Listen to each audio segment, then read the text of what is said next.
All right, this is exciting, isn't it? Here we go, guys, in 5, 4, 3. Here we go.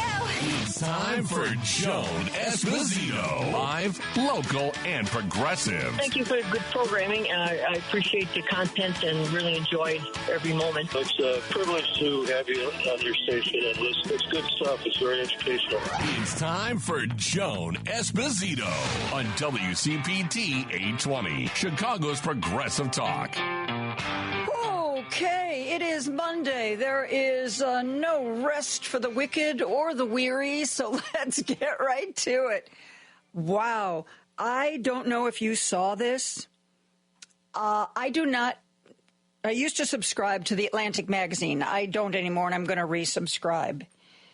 They are doing incredible work. The editor-in-chief at the Atlantic magazine has an article on how he was accidentally added to a secure, supposedly, signal. That's a signal is a way of sending messages that are encrypted. A lot of high-level government people use it for things like setting up meetings. Well, somehow an attack on Yemen, which was organized at the highest levels of government, that group apparently decided Signal was a much better way to communicate than any sort of government channels, even though they were planning an attack on Yemen. And here's the amazing part. The editor-in-chief of the Atlantic magazine seemingly was accidentally added to the text group.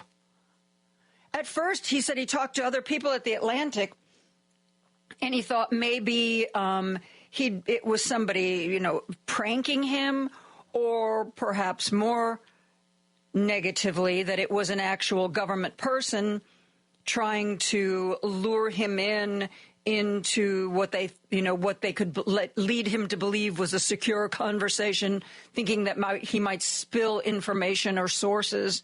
So he was really suspicious at first, but he's seeing this text chain about this attack, this massive bombing attack on Yemen.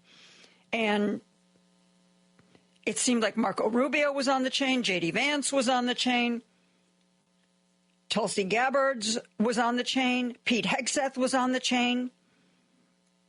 And they're all talking about what they're going to do and when they're going to do it, and is this the right time? And yes, we got the go-ahead from the president. Let's go. Interestingly, J.D. Vance is also on the text chain, seemingly.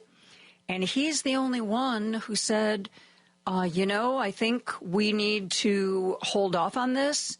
I think we need to lay the groundwork with messaging before we do this. He said, I don't think people are going to understand why we're doing this. And I think it's kind of inconsistent with some of the things Donald Trump has been saying. But he was like, I will defer, basically, I'll defer to the group. And the group decides, woohoo, this is a great idea. Let's do it. It was only after Jeffrey Goldberg observed that there was indeed a military attack on Yemen that fit exactly the parameters of what had been discussed on this text group over, not a government channel, over Signal that he had somehow been added to. And so he reached out. He reached out to all of the people on that chain, Pete Hegseth, Tulsi Gabbard, other people, did they understand that he was on this group? Was he included on purpose? If not, who did they think he was?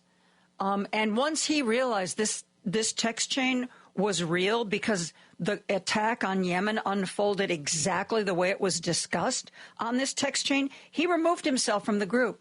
He said he thought for sure somebody would reach out to him about, why are you no longer on the group? Nobody noticed when he was added to the group. Nobody noticed when he left the group. These are the heads of our government planning military action against another country. What's going to happen, when it's going to happen, how it's going to happen. And by the way, we just included Jeffrey Goldberg from The Atlantic. He got a response from Brian Hughes, spokesman for the National Security Council, 2 hours after Jeffrey Goldberg sent this message saying, like, dudes, did you know I was on this chain? Like, why was I on the chain? And I'm, by the way, now off the chain. Brian Hughes responded to Jeffrey Goldberg, quote, "This appears to be an authentic message chain, and we are reviewing how an inadvertent number was added to the chain. The thread is a demonstration of the deep and thoughtful policy coordination between senior officials." Of course, trying to put a little good spin on it there at the end. J.D. Vance's spokesperson, by the way, came out and said, "Oh, don't take this to mean that J.D. Vance disagrees with Donald Trump, because he doesn't. Whew, they are on the same page." The president and the vice president have had subsequent conversations about this matter and are in complete agreement. In other words, Donald Trump called him into the White House and said, "Dude, what are you doing? Are you trying to undermine me?" Here's what Jeffrey wrote. "I've never seen a breach quite like this.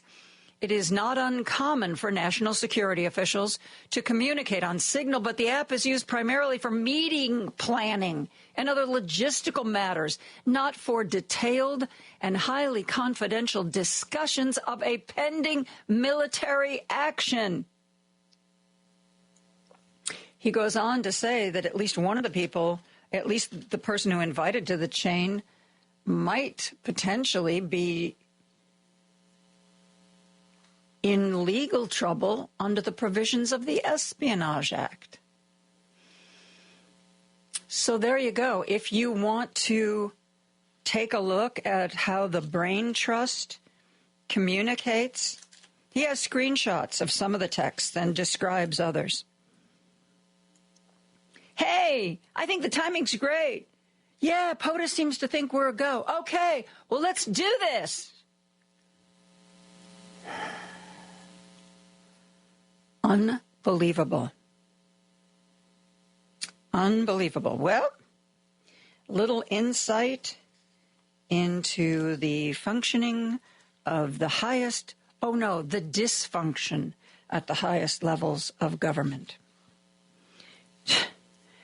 J.D. Vance, God help us, the only one saying, I don't think the American people are going to understand this, why we're doing this. I think we should take a little time, make sure that the messaging, that we start talking about this for a month or so. Nope. Everybody else was all excited. Let's do it. Unbelievable.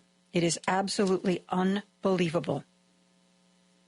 This was a military action against Yemen, and the Signal chat talks about who's going to be involved, what's going to be involved, when it's going to happen, what kind of munitions. It's just staggering that so little thought was given to security.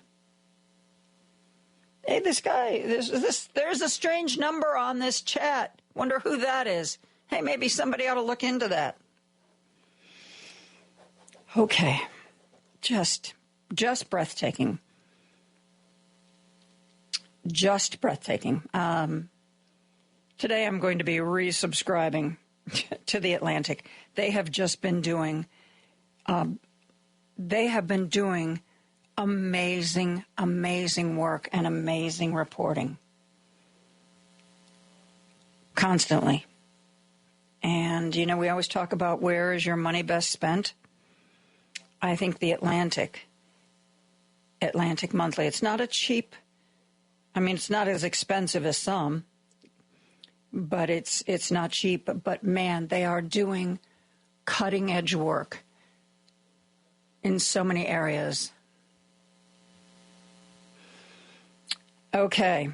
I'm just still kind of shook by this. I know there's so much more that I want to talk about. Okay. We are now going to talk about the fact that there seems to be a movement in Europe, particularly Denmark and France, Canada, to start boycotting American goods. I don't know if you have a subscription to the Chicago Tribune. On Blue Sky, I posted out a link to an article that was in the Tribune. And they said Google Trends showed a spike in searches for the term boycott USA and boycott America. Denmark's largest supermarket chain is creating a star-shaped label to put on European-made goods. The CEO of the, the Saling Group, said it's not a boycott, but it's a response to consumers demanding a way to easily avoid American products. There is a Facebook page in Denmark started by a gentleman by the name of Bo Albertus. It's called Boycott Goods from the U.S. There are 80,000 members of this Facebook page. It is really staggering. Oh, and it's not just Canada and Europe. This boycott by some people of buying American is also taking place in Australia. There's a guy on TikTok called Troy again. He's an Australian, and he records little essays while he walks. And he had posted something about not buying American. And he got a small but very passionately vocal number of trolls telling him that, he and Australia, they couldn't live without American products. You can't live without us. So don't be crazy. Well, Troy responded to those folks. I want to share this with you now. Listen to this.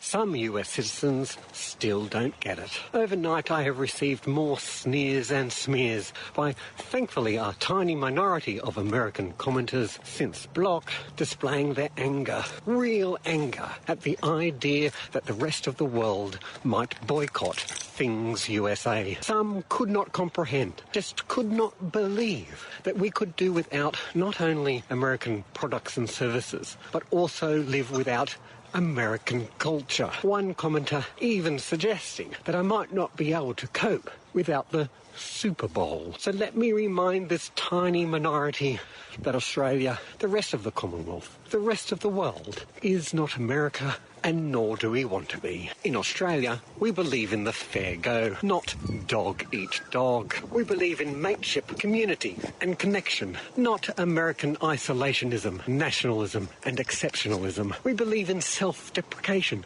not self-aggrandizement. We do not judge someone by how much money they earn, but how much respect they earn as decent blokes and sheelers and neithers and in-betweens, and pay people a livable minimum wage. You are right to shame us in our treatment of Indigenous Australians. Trump-style politics played a major role in defeating a reform that would have been a good start in redressing that shame. In Australia, we enjoy freedom from guns, from your mass shootings that happen every week. And when one of our number gets ill, we all chip in through our taxpayer dollars to help them get better, not bankrupt. And if we must talk about football, our football is free-flowing and non-stop without the protection that I gather American footballers must wear. Apparently, so I hear. Our humour is dry, subtle and sarcastic, not loud and obvious. And our coffees are refined, fresh, boutique and varied, not whatever it is that you call coffee. So on these aspects of American culture, at least, we'll do just fine without them. That was, you can find that gentleman on TikTok. His handle is Troy Again. And he has a lot of things to say. But the rest of the world, for those of us who are trying to resist and push back and call people out and make a difference, just know that people around the world see things the way we do. You are not crazy. This is seriously off-kilter stuff we're living through. And the rest of the world sees it too. Run for Something says that since Trump was elected, that they've had more than 20,000 people get in touch with the organization. Run for Something helps people who've never run for office do so. We are still waiting to hear. We will probably hear in the next couple of weeks whether or not Dick Durbin is officially taking himself out of the re-election race. Jan Schakowsky is a very popular congresswoman, and she's known for being feisty. She is also 80 years old, and she's been in that congressional seat in the 9th District for a long time. This coming primary season, she is going to face at least one challenger, a young woman by the name of Kat Abu Ghazaleh is going to be running against her. Whether or not she makes any headway is going to be anybody's guess. She doesn't want to take corporate money. She wants to do it grassroots, kind of like AOC did and does. Who knows how successful that will be. She's also pretty young. She would definitely be the youngest person in Congress if she won. But whether or not she makes it through to the primary to challenge Jan Schakowsky, I think she is saying something that I'm hearing a lot from you. She is voicing discontent with the current Democratic leadership, if we can even, in most cases, call it leadership.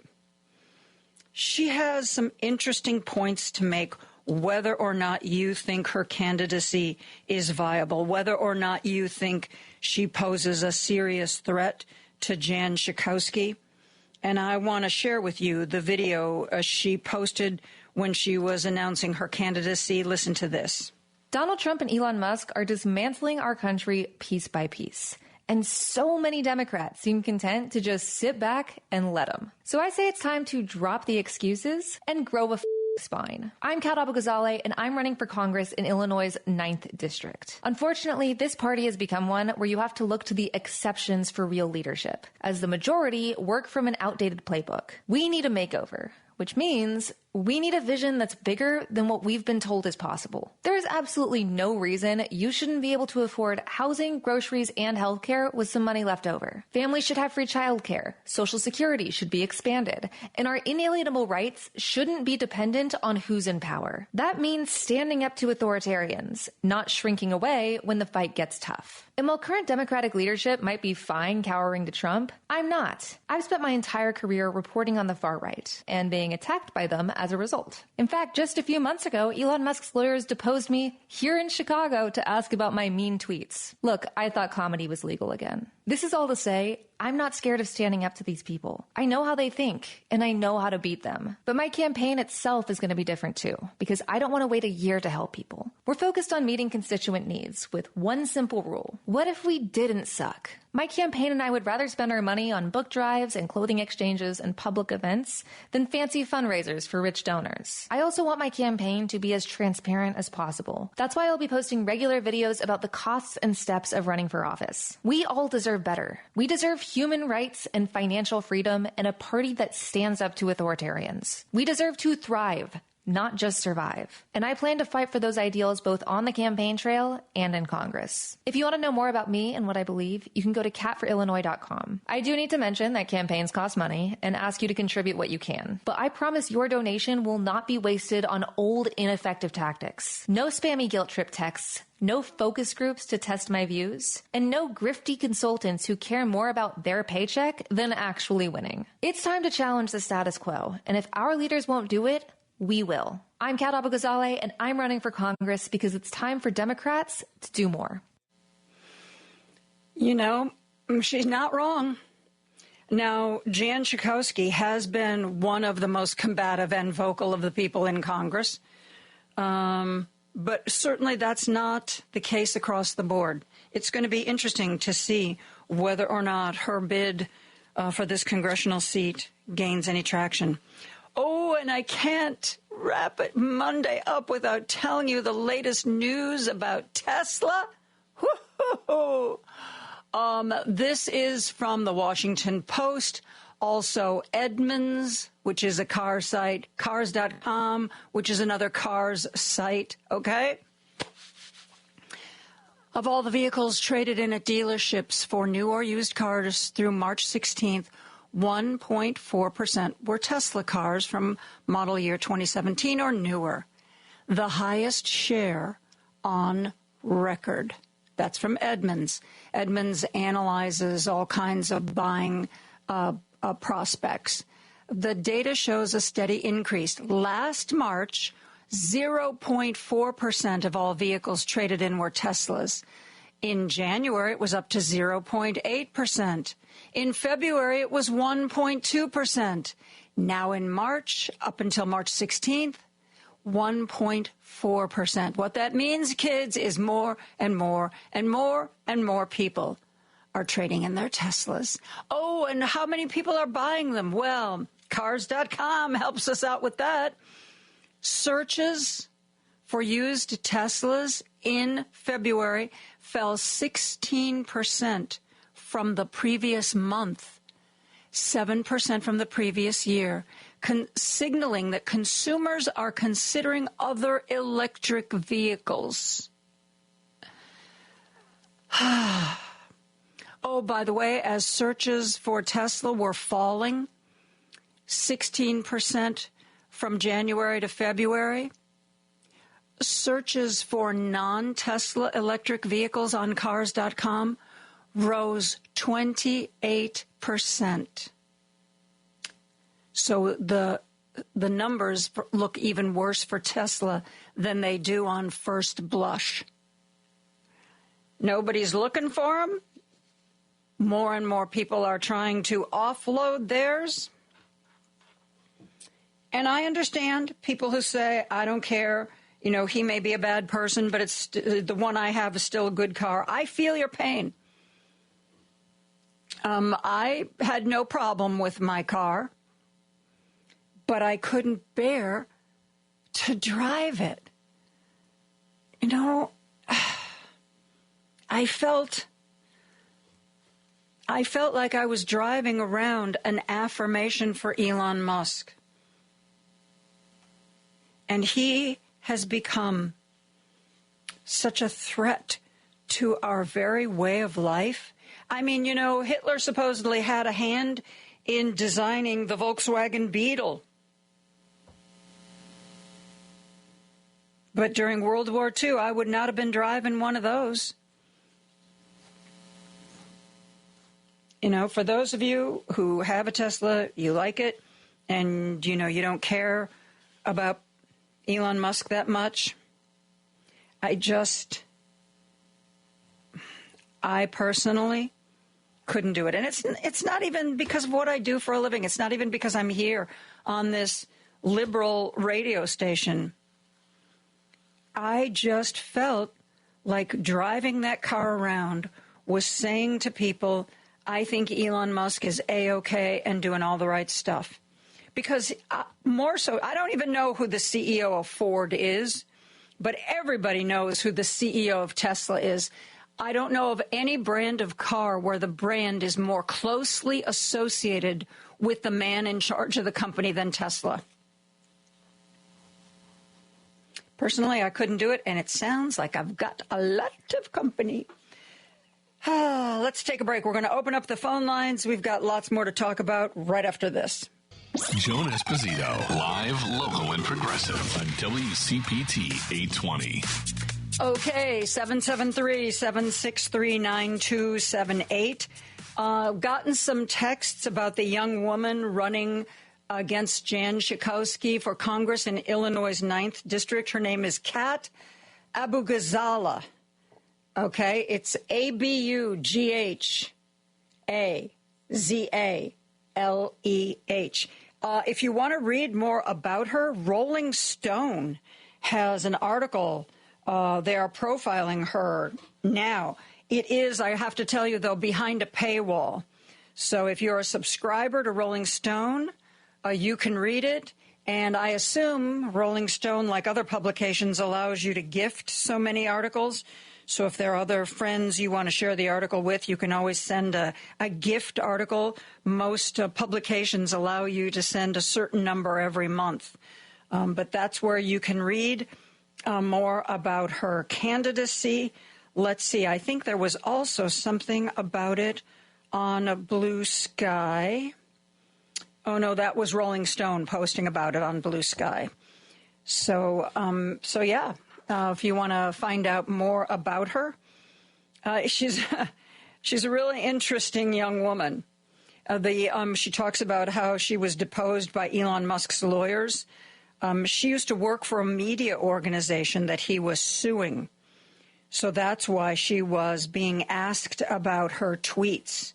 It was as part of her work for that media organization. Let's go to Craig, who's calling from Chicago and wants to talk more about Kat. Hey, Craig, thanks for the call today.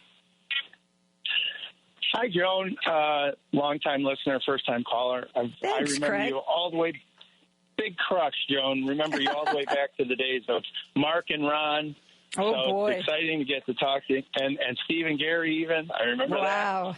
So glad to get to talk to you. So I wanted to talk about how exciting it was to hear someone like Kat say those things. I love Jan Schakowsky, but what I'm hearing from everyone is from Democrats and from Republicans alike is they want change, and I feel like the Democrats have kind of stuck themselves arguing for the status quo because we know how good government can work. We know Social Security and Medicare and Medicaid are winning programs. They've been popular with 8 out of 10 people since they were incepted, way back in the day.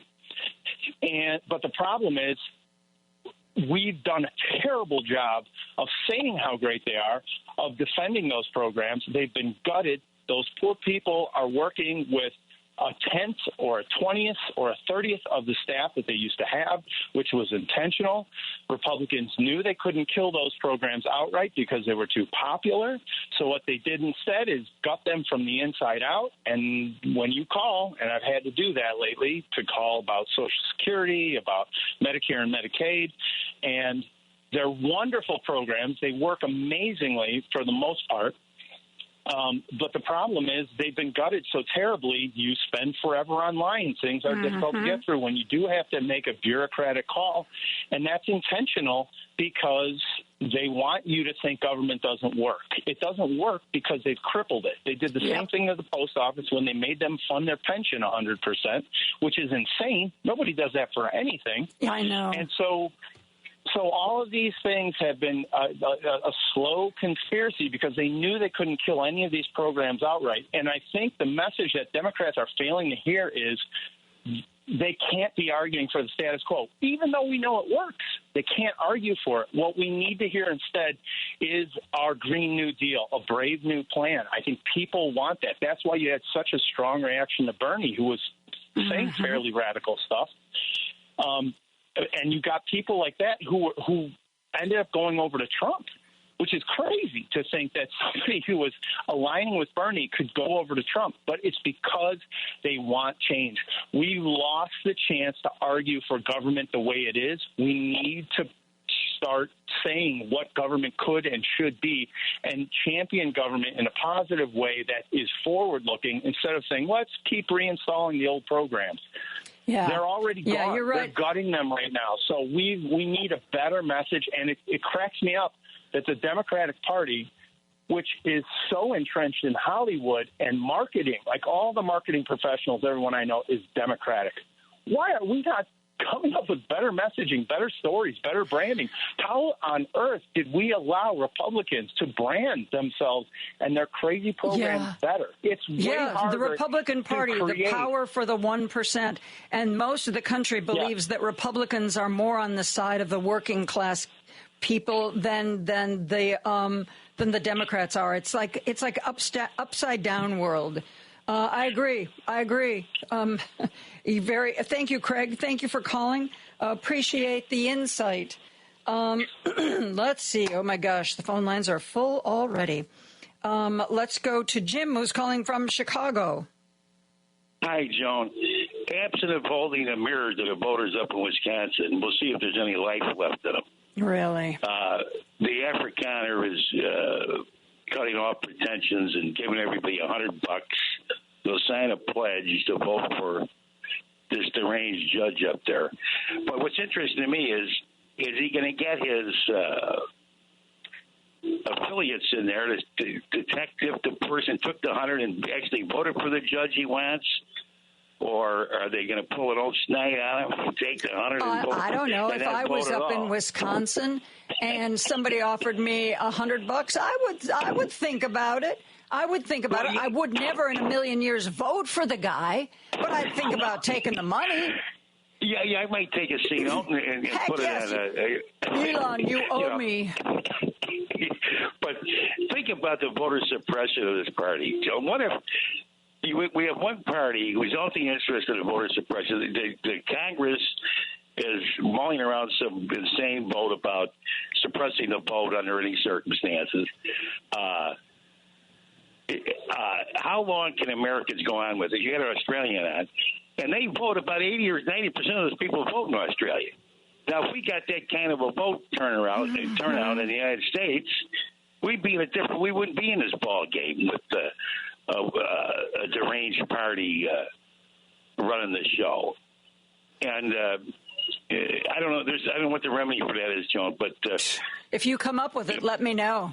No, I will. But it's April Fool's Day. It's April Fool's Day. Patty's going to be up there working like a maniac.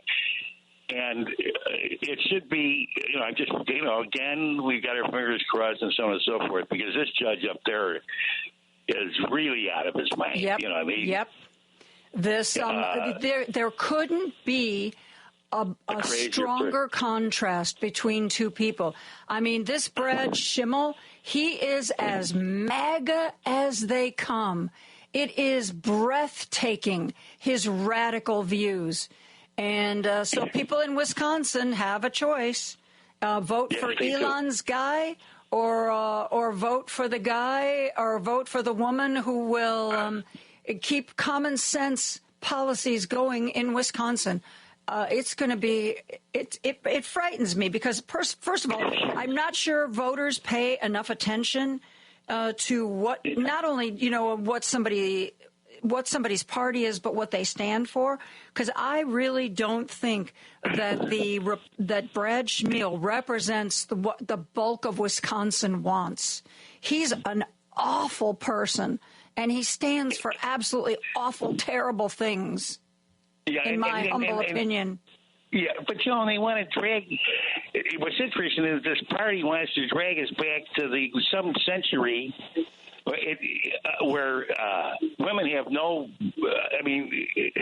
Think of Mary Queen of Scots. She was the first queen, and they wrote papers. Well, women aren't supposed to be queen. They're too emotional. They're too this. They're too that. And she's actually set the terms for the queens of England, in her policies. But we're living in, they want to drag us back to some century. I thought we were moving we're gliding into the 21st century. Oh, silly man. You thought that was happening. Silly man. No, I know, but I thought we'd be discussing how to, like the Australians said, how do we help each other? How do we get health care for each other? How do we get better pay? I mean, those things. I thought we'd be gliding into that. Mm-hmm. But apparently not, Joe. But anyway, I hope you had a great weekend, and thanks for taking my call. Was there a weekend? Was there a weekend? I don't recall there being a weekend. I just recall always sitting here in this chair, always being in front of this mic. It is the only life that I can remember. No, I know, dear God. I know it. Isn't it true? Anyway, thanks, Joe, Jim. it's so true. Thank you about it. We are going to take a real quick break. We're going to be back with more texts, more calls right after this. Joan Esposito, live, local, and progressive on WCPT 820. By the way, you are more than welcome to listen to our special broadcast on May 3rd as we celebrate our 20th anniversary here at WCPT, but you can't come. We've sold out. I just got an update on that this morning. Apparently, all of the tickets are gone. Still, you can enjoy the festivities on the radio if you would so choose to do that. Or remember, you can always log on to WCPT820.com and hit the Listen Live button. Oftentimes that is the best way. That way you don't have to worry about any radio signal coming or going. So go on your computer, hit the Listen Live button. If you have the TuneIn Radio app on your phone, you can listen to WCPT through that as well. And I am pleased, but also very sorry that you will not be able to get a ticket if you don't already have one. Oopsie. Our good friend Bobby from Indiana is on the line. And Paul tells me, Bobby, you want to talk about Tesla stock. I'm assuming you sold all yours, Bobby? Hey, what do you mean I can't come?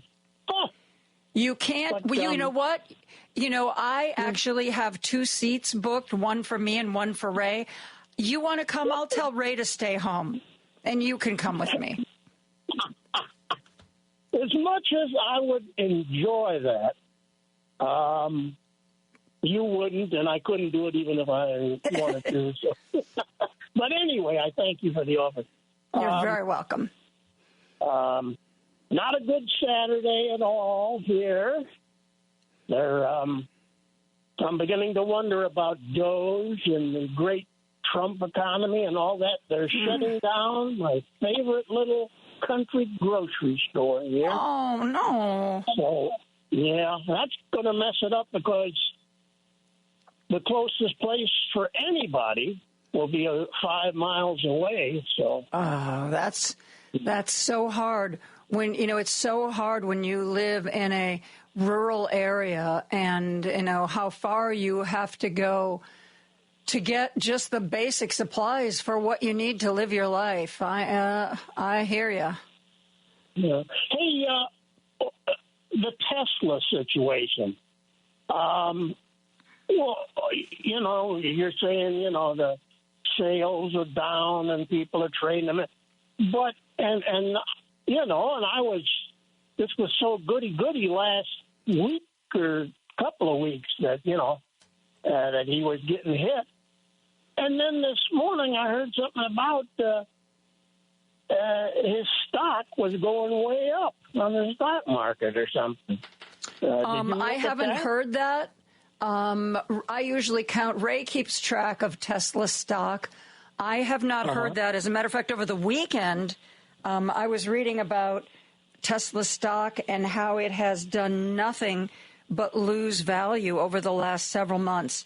Is it possible that, because how Wall Street is, if something starts losing value and yet they think it's going to be around for a while, when it gets low enough, sometimes people jump in and start buying it, thinking that they're going to, eventually, if they can hang on, make some money. So I don't know. I will have to send Ray McKenzie a text. He is my stock market watcher.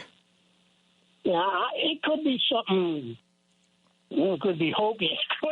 It could be Elon. But I know it has been the single worst performing stock over the last 6 months. While everything else kind of has been going up and down, Tesla's been going down, down, down, down, down.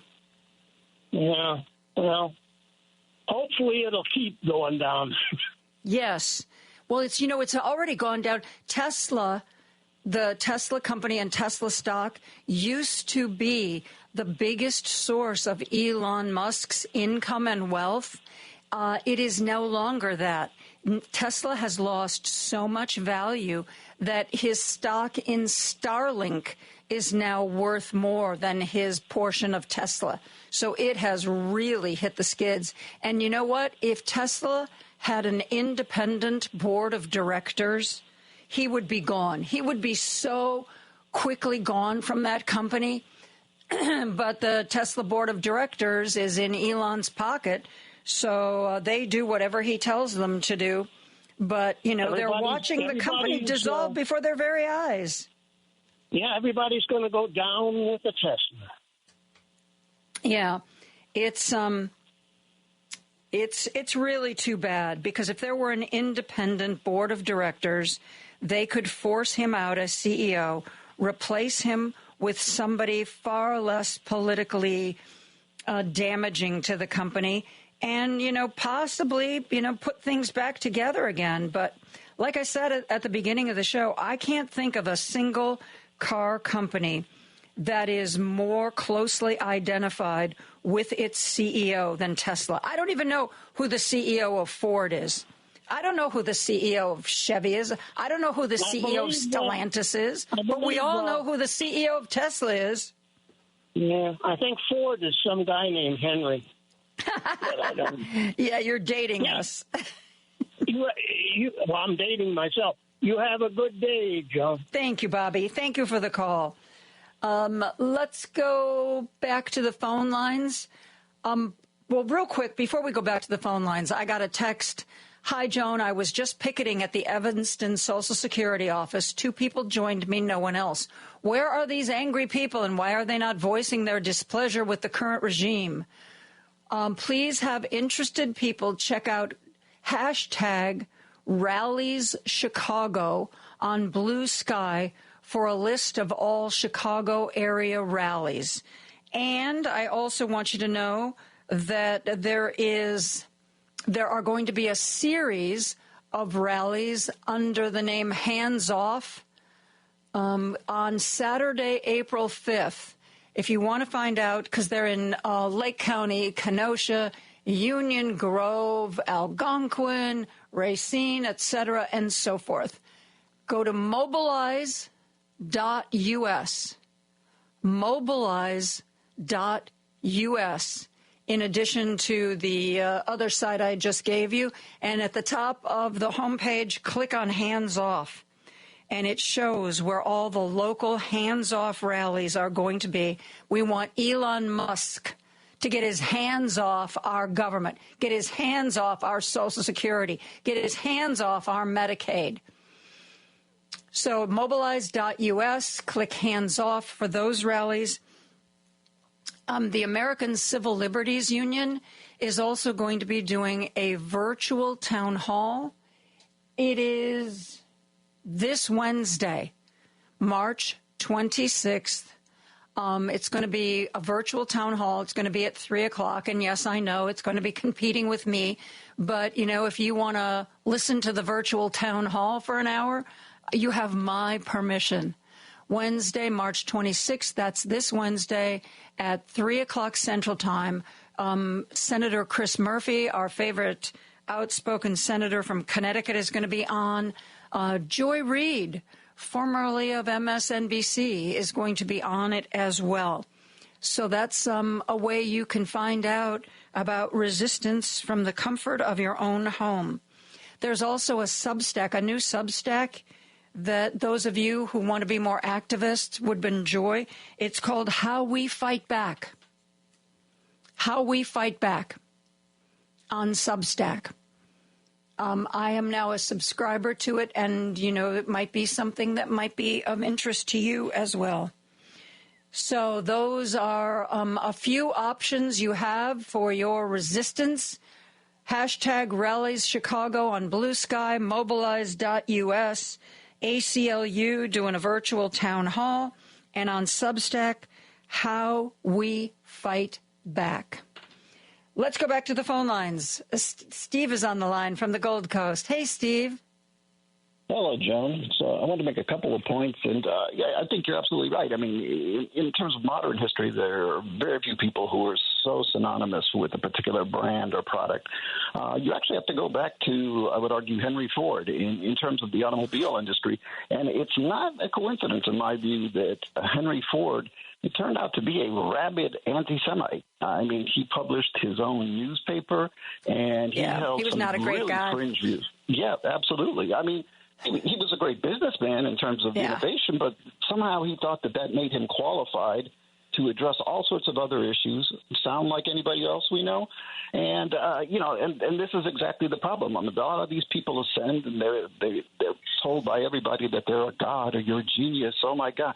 Well, yes, you're good at one thing. It doesn't make you an authority on other things that you have no experience or education in. And unfortunately, this is where Elon Musk thinks he is. Okay, wow, I'm the wealthiest man in the world. I must be a genius.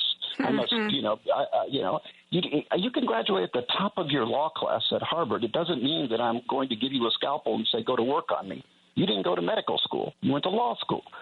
So, I mean, people need to stop, lionizing these billionaires as if they're somehow greater than we are in terms of their knowledge and education. That's ridiculous. Steve, a long time ago, and I should have saved the article because sometimes you don't know what's going to resonate with you. There was a woman, and she was, I don't know if she was a C-suite woman, but she was a journalist who interviewed all these C-suite guys for some business publication. And she wrote this lengthy article about, she said, every time I've met a CEO or somebody who's leading a vast corporation and chatted with them, I've come away thinking to myself, seriously? That guy? That guy is the one who rose to the top? Like, she found them, they weren't the visionaries. They weren't inspiring. She didn't walk out feeling like she had just been in the presence of greatness. She was like, seriously, dude, you're like everybody else. There's nothing special about you. Through luck and good timing, you have been fortunate enough to rise to the top.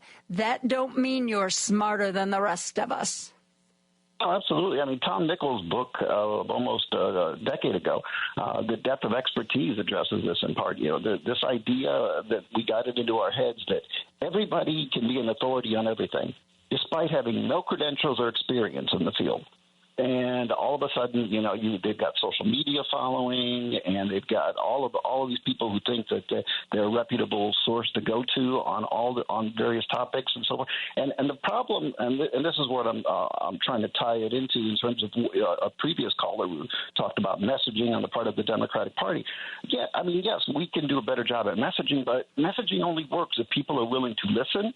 And unfortunately, we've got a lot of Americans who simply aren't listening to any credible media outlets, scholarship, research, or anything along those lines. They're just tapped into that little bubble in which they live, and that's the only place they get their information. To this day, they will keep regurgitating the nonsense that's been discredited. I constantly hear about, don't you know, Doge just saved us $1 trillion. Like, no, they haven't. Every time Doge claims they've saved something, somebody looks into it, figures out, no, they didn't end up saving anything. It wasn't $5 billion, it was $500,000. And we still aren't entirely sure where that $500,000 came from. So, I mean, but again, we can have great messaging, but what good does it do us if we can't get through to these people? Well, our savior is there are perhaps some people who we can get through to, and then there are others who, quite frankly, weren't willing to listen.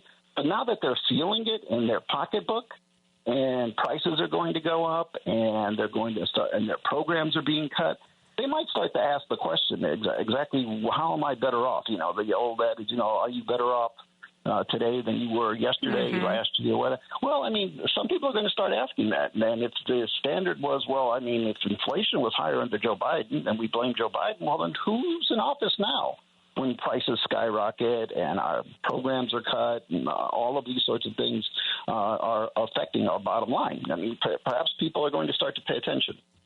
I hope so, Steve. I hope so. Thank you so much for the call and for sharing your thoughts. Really appreciate that. We got time for one more. Let's go to Dave from Hoffman Estates. Hello, Dave. Hey, Joan. First off, Bobby is correct. Right now, the Tesla's up 11.5% for today. Really? Yes, ma'am. I think the stock. Well, do you think it's going to last? I guess we'll have to keep an eye on it.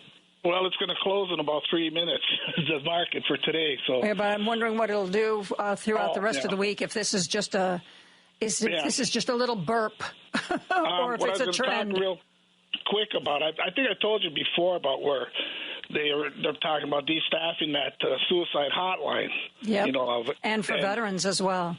That's exactly it. 800 to 900 of the 1,130 crisis line workers we're going to, because they work from home.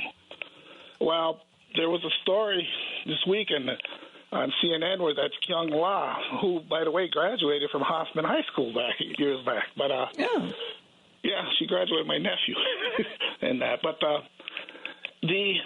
she had done a story where there was a couple of these veterans' families that the veteran had committed suicide, and they were getting denied death benefits because of the suicide. And that's just wrong. I don't know how the Veterans Administration works. I know that if you have like regular life insurance and you commit suicide, nobody pays. They don't pay on the life insurance policy. I guess they're afraid that too many people will, off themselves to help their family pay their bills. I don't know, but that's so in the private sector, I know that they kind of don't look favorably on suicide. Oh. Yeah, Tesla's at $278 right now. Okay, well, you keep an eye on it because, Ray's not always around when I need him to give me the stock prices. Thanks, Dave. Got to let you know that Bobby was correct. Yeah, thank you. I appreciate that. All righty. Bye. We are going to take a break for news. We're going to be back with more after this. Now back to Joan Esposito, live, local, and progressive on WCPT 820. Man, it's been a while since we've spoken with Joe Garofoli, who is the San Francisco Chronicle's senior political writer. And, not only has a lot happened in the country, but just in California, there have been a lot of things that have happened since we last spoke with Joe. First of all, Joe, I hope you are doing well these days. I am. How are you doing, Joe? I have good days and I have bad days, Joe. I just, I got to be up front with you right there. One of my callers a few minutes ago asked me if I enjoyed my weekend. And, Joe, I realized I couldn't remember the weekend. It felt like there's never a weekend, ever, ever, ever. Hey, I wanted to ask you about something that I've been trying to figure out why it happened. Gavin Newsom has a podcast. Gavin Newsom thought it would be a great idea to talk to Steve Bannon. And one of my listeners texted in and said that they'd seen where after all the publicity around that Gavin Newsom's popularity had dropped like 10 points. So I've been thinking, what was the point of that? Was the point to get this uproar and make sure everybody knows that this podcast exists and break through the clutter? Was it a positioning podcast? I can be the president for both sides kind of a thing? Tell me, I know you wrote about this. Please, give me your thoughts. Okay. Yeah. No, this is a question of ongoing conversation here in California. What the governor, his intent. By the way, he has two podcasts, not just one. Oh, not he just. He had one podcast that's called Politickin', but they allegedly don't talk politics on there. He does it with Marshawn Lynch, the former NFL star with the Oakland Raiders and the Seattle Seahawks, and that guy's agent, and Marshawn's agent, who Newsom knows, and they kind of have more guests from they just kind of chop it up there about all kinds of issues, many of which make Newsom uncomfortable, which is the funny part of the show. But anyways, he has this other podcast that you mentioned called Here is Gavin Newsom, and then he has a new guest on. And the first couple of guests have been Charlie Kirk from Turning Point, a very conservative organization aimed at young conservatives, and Steve Bannon, of course, the President Trump's I don't know what do you call him? Is consigliere or is the whatever you want to call him? I don't know. Yeah. Former advisor, though he certainly doesn't seem to appreciate being usurped by Elon Musk. So who knows if he still has Trump's ear. Well, there was some good crap talking about Elon on the Newsom podcast.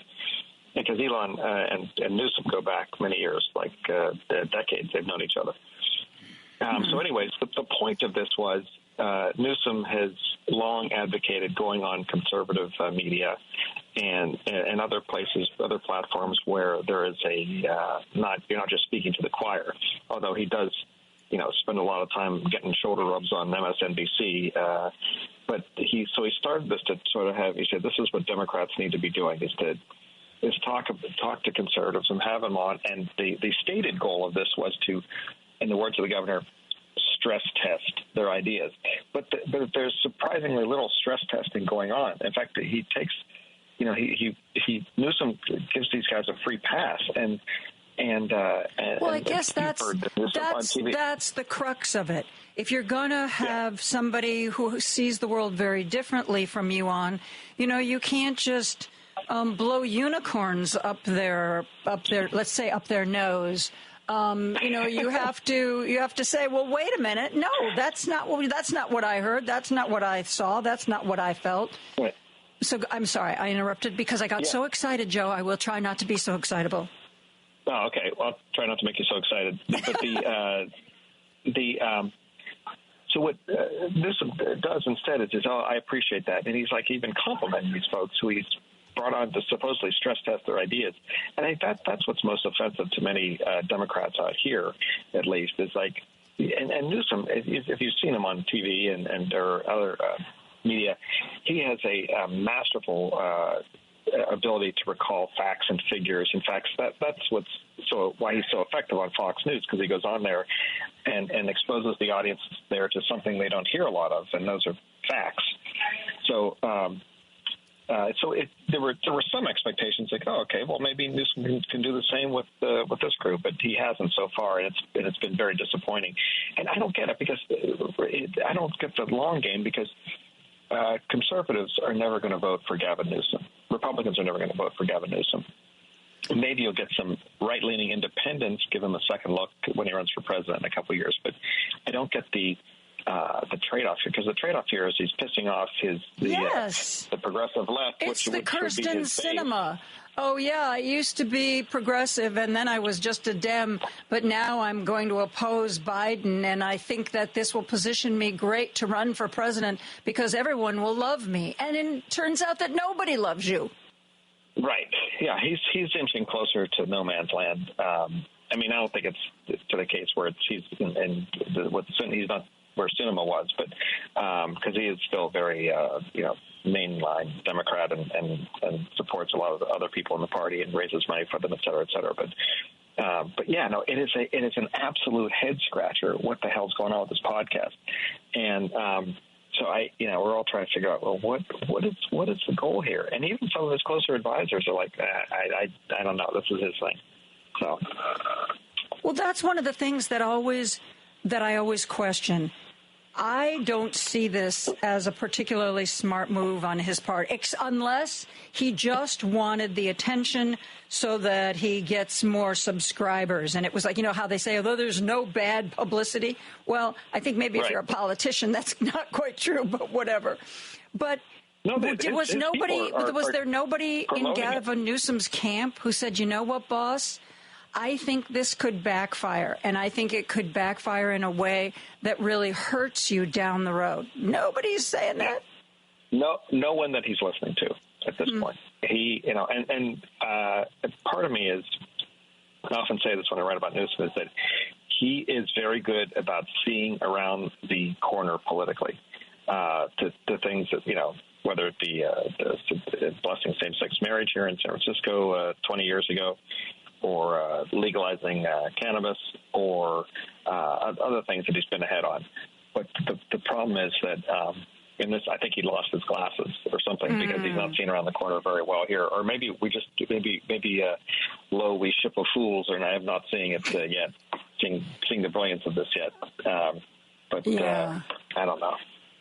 I don't know either. To me, it was a head scratcher, because if you're going to engage with the other side, it would seem to me that you might want to engage with somebody who is perceived as not quite so off-the-wall partisan. And if you are going to talk to somebody that off-the-wall partisan, you have to be ready to rebut everything they say. I mean, I don't.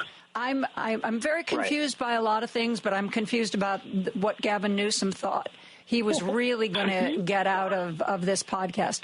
Before I get too obsessed you are not with this, alone, Joan. Okay. You are not alone. There's a lot of heads being scratched in California right now. It's in the same way. Joe, we're going to take a break, and when we come back, I want to talk about the race for governor, particularly Katie Porter in the race for governor. And who else maybe we should be considering in this? I'm talking to Joe Garofoli, San Francisco Chronicle senior political writer. We'll be right back after this. Don't turn that dial. A dangerous mistake to make. Joan Esposito, live, local, and progressive, returns right now on WCPT 820. I am having a conversation with Joe Garofoli. He is the San Francisco Chronicle senior political writer, and he recently wrote about Katie Porter and her bid to become California's next governor. Talk about the governor's race, would you, please, Joe? Yeah, we have several people running. Katie Porter, who your audience might know from her sort of viral moments. She was the whiteboard congressperson. Yes, from Southern California. She gave up her seat in the House last year, or 2 years ago, I guess, and to run for Senate for the open seat here that was Dianne Feinstein's old seat, and lost to Adam Schiff in the primary. And so then you're like, oh, what's Katie Porter going to do? And I think if there had been a Kamala Harris presidency, she would have been inside the administration as the head of the Consumer Protection Bureau, because that is her expertise. So she's teaching law now down at UC Irvine in Southern California, Orange County, and but she has a sort of an asterisk to her campaign that she launched a couple weeks ago here, and that is if former Vice President Harris jumps into the race, then she's probably gonna dip. As will many others who are running. There's several people running right now. People who are, statewide office holders, the current lieutenant governor, current superintendent of public instruction, former mayor of Los Angeles, former state controller, and then Javier Becerra, who used to be the Health and Human Services Secretary, is likely going to run at some point, too. That's on the Democrat side.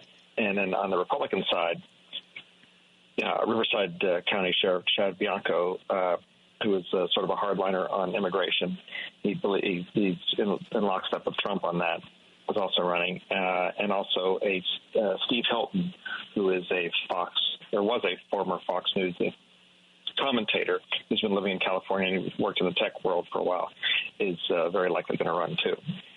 But right now, if Katie Porter would probably be the strongest candidate, both in terms of name recognition, her and how much money she can raise, because she can raise money. More than Kamala Harris if she joined the fray? No, if this is of people who've already announced. Okay. Harris is going to she'll make a decision by the end of summer. I see. She's trying to figure it out at this point. I've been a little bit. I think that I saw a Katie Porter in Congress who was very impressive. But sometimes local people have a different view of folks like that. Maybe they see more dirty laundry than those of us who only see them on the national stage get a feel for. How do the people of California look at Katie Porter? Well, I think that she's already run statewide once, and she lost. So there's that. I think she acquitted herself well in the campaign. There's nothing about her. I think one of the big challenges was that Adam Schiff got the blessing from Nancy Pelosi very early on, and then he had got the endorsements from all of his House colleagues. Just about every member of the California delegation backed Schiff. That also opened up a lot more fundraising for him, and so he was greatly helped by the Pelosi endorsement. So, I mean, I've heard, things that from other members of Congress where she doesn't play well in the sandbox, with other, even her other fellow Democrats. But she's very good on the stump. She's talking about things that are different than the current governor. She said she wants to focus on housing, bring down the cost of college, and child care, which are, Newsom's talked about these things, but she wants to just sort of very much focus in on those. Interesting. Very kitchen table issues. Yeah, I was just going to say. As opposed to Newsom's all over the place talking about, let's desalinate the ocean. Let's give health care to everybody in the state, regardless of their immigration status. She wants to kind of focus in on, what the economic issues that were front and center this last election. Yeah. I have a question. You were just talking about how Adam Schiff really got that Senate seat in at least part because of the support of Nancy Pelosi. Nancy Pelosi also supported Jerry Connolly to be the minority lead on the Oversight Committee over AOC. I've always thought that Nancy Pelosi really was an incredible politician, an incredible strategic thinker, but she seems to be resistant to this sort of newer, younger, maybe sassier sort of Democratic politician. I mean, by all accounts, at first, when AOC was first elected, she and Pelosi didn't see eye to eye. And I do think, that I think AOC has gotten more pragmatic over time, which I think is a big, it was something Nancy Pelosi could appreciate. But what do you think of Nancy Pelosi? Is her... She is an institutionalist, so she has a long history of supporting the incumbents, and two members of Congress who your audience probably sees a lot of these days. Ro Khanna from the South Bay here of Silicon Valley, Eric Swalwell from the East Bay. She opposed both of them. She did not endorse them. She endorsed the incumbents, who were both longtime members of Congress who were, older, because that's what she does. I mean, she rarely will support a younger person. Her words of encouragement are, at the same time, her words of encouragement are, if you want my endorsement, jump in the race and get in the game, and then we'll see what you have. But she almost always supports the incumbents. Would you say her influence is still strong? Is it waning? Because I know that there were a lot of people who were unhappy that she was pushing Jerry Connolly over AOC at a time when it seemed like the Democratic Party was crying out for younger, more passionate involvement. On one hand, her influence is down only because she's no longer speaker, and you can't if you're speaker. Yeah, but now she's the power behind the throne. I don't discount that. She is. No, not at all. And if you talk to people like Pete Aguilar, who's the top Democrat or number 3 Democrat in the House, and Hakeem Jeffries, I've asked them both about this recently, and they say yes, she's very much someone that you go to. And she wants to stay behind the scenes. She doesn't want to be seen as the puppet master or anything like that. But they definitely consult her. She doesn't. I think her saying is I don't want to be the mother-in-law standing in the kitchen saying no, my son likes the meatballs this way. And I think that's her philosophy. And apparently, from people I've talked to, that's the way she's behaved. If she will comment if asked, and one, but she, as she said, I talked to her at the convention last year about all the behind the scenes machinations with Biden and all that stuff. She says everything I do and say is intentional. So whatever she says, like the other day, she was here in San Francisco, and when she said, we were asking her, do you still have confidence in Schumer to lead the Senate, and what did you think of him, his actions a couple of weeks ago to support the Republican budget outline? And she said, I never negotiate. I never get something, or I never get nothing for something. And so sort of dissing him for his poor negotiating skills. And so she actually flat out called him out, didn't she? Didn't she say that she thought he was wrong? It was a bad decision?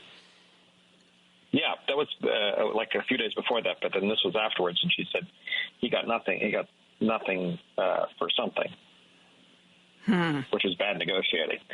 So she will. It's very rare when she calls out her fellow Democrats, but when she does, it's definitely planned and intentional and meant to send a message, because she still can do that at this point. I have to ask you, Joe.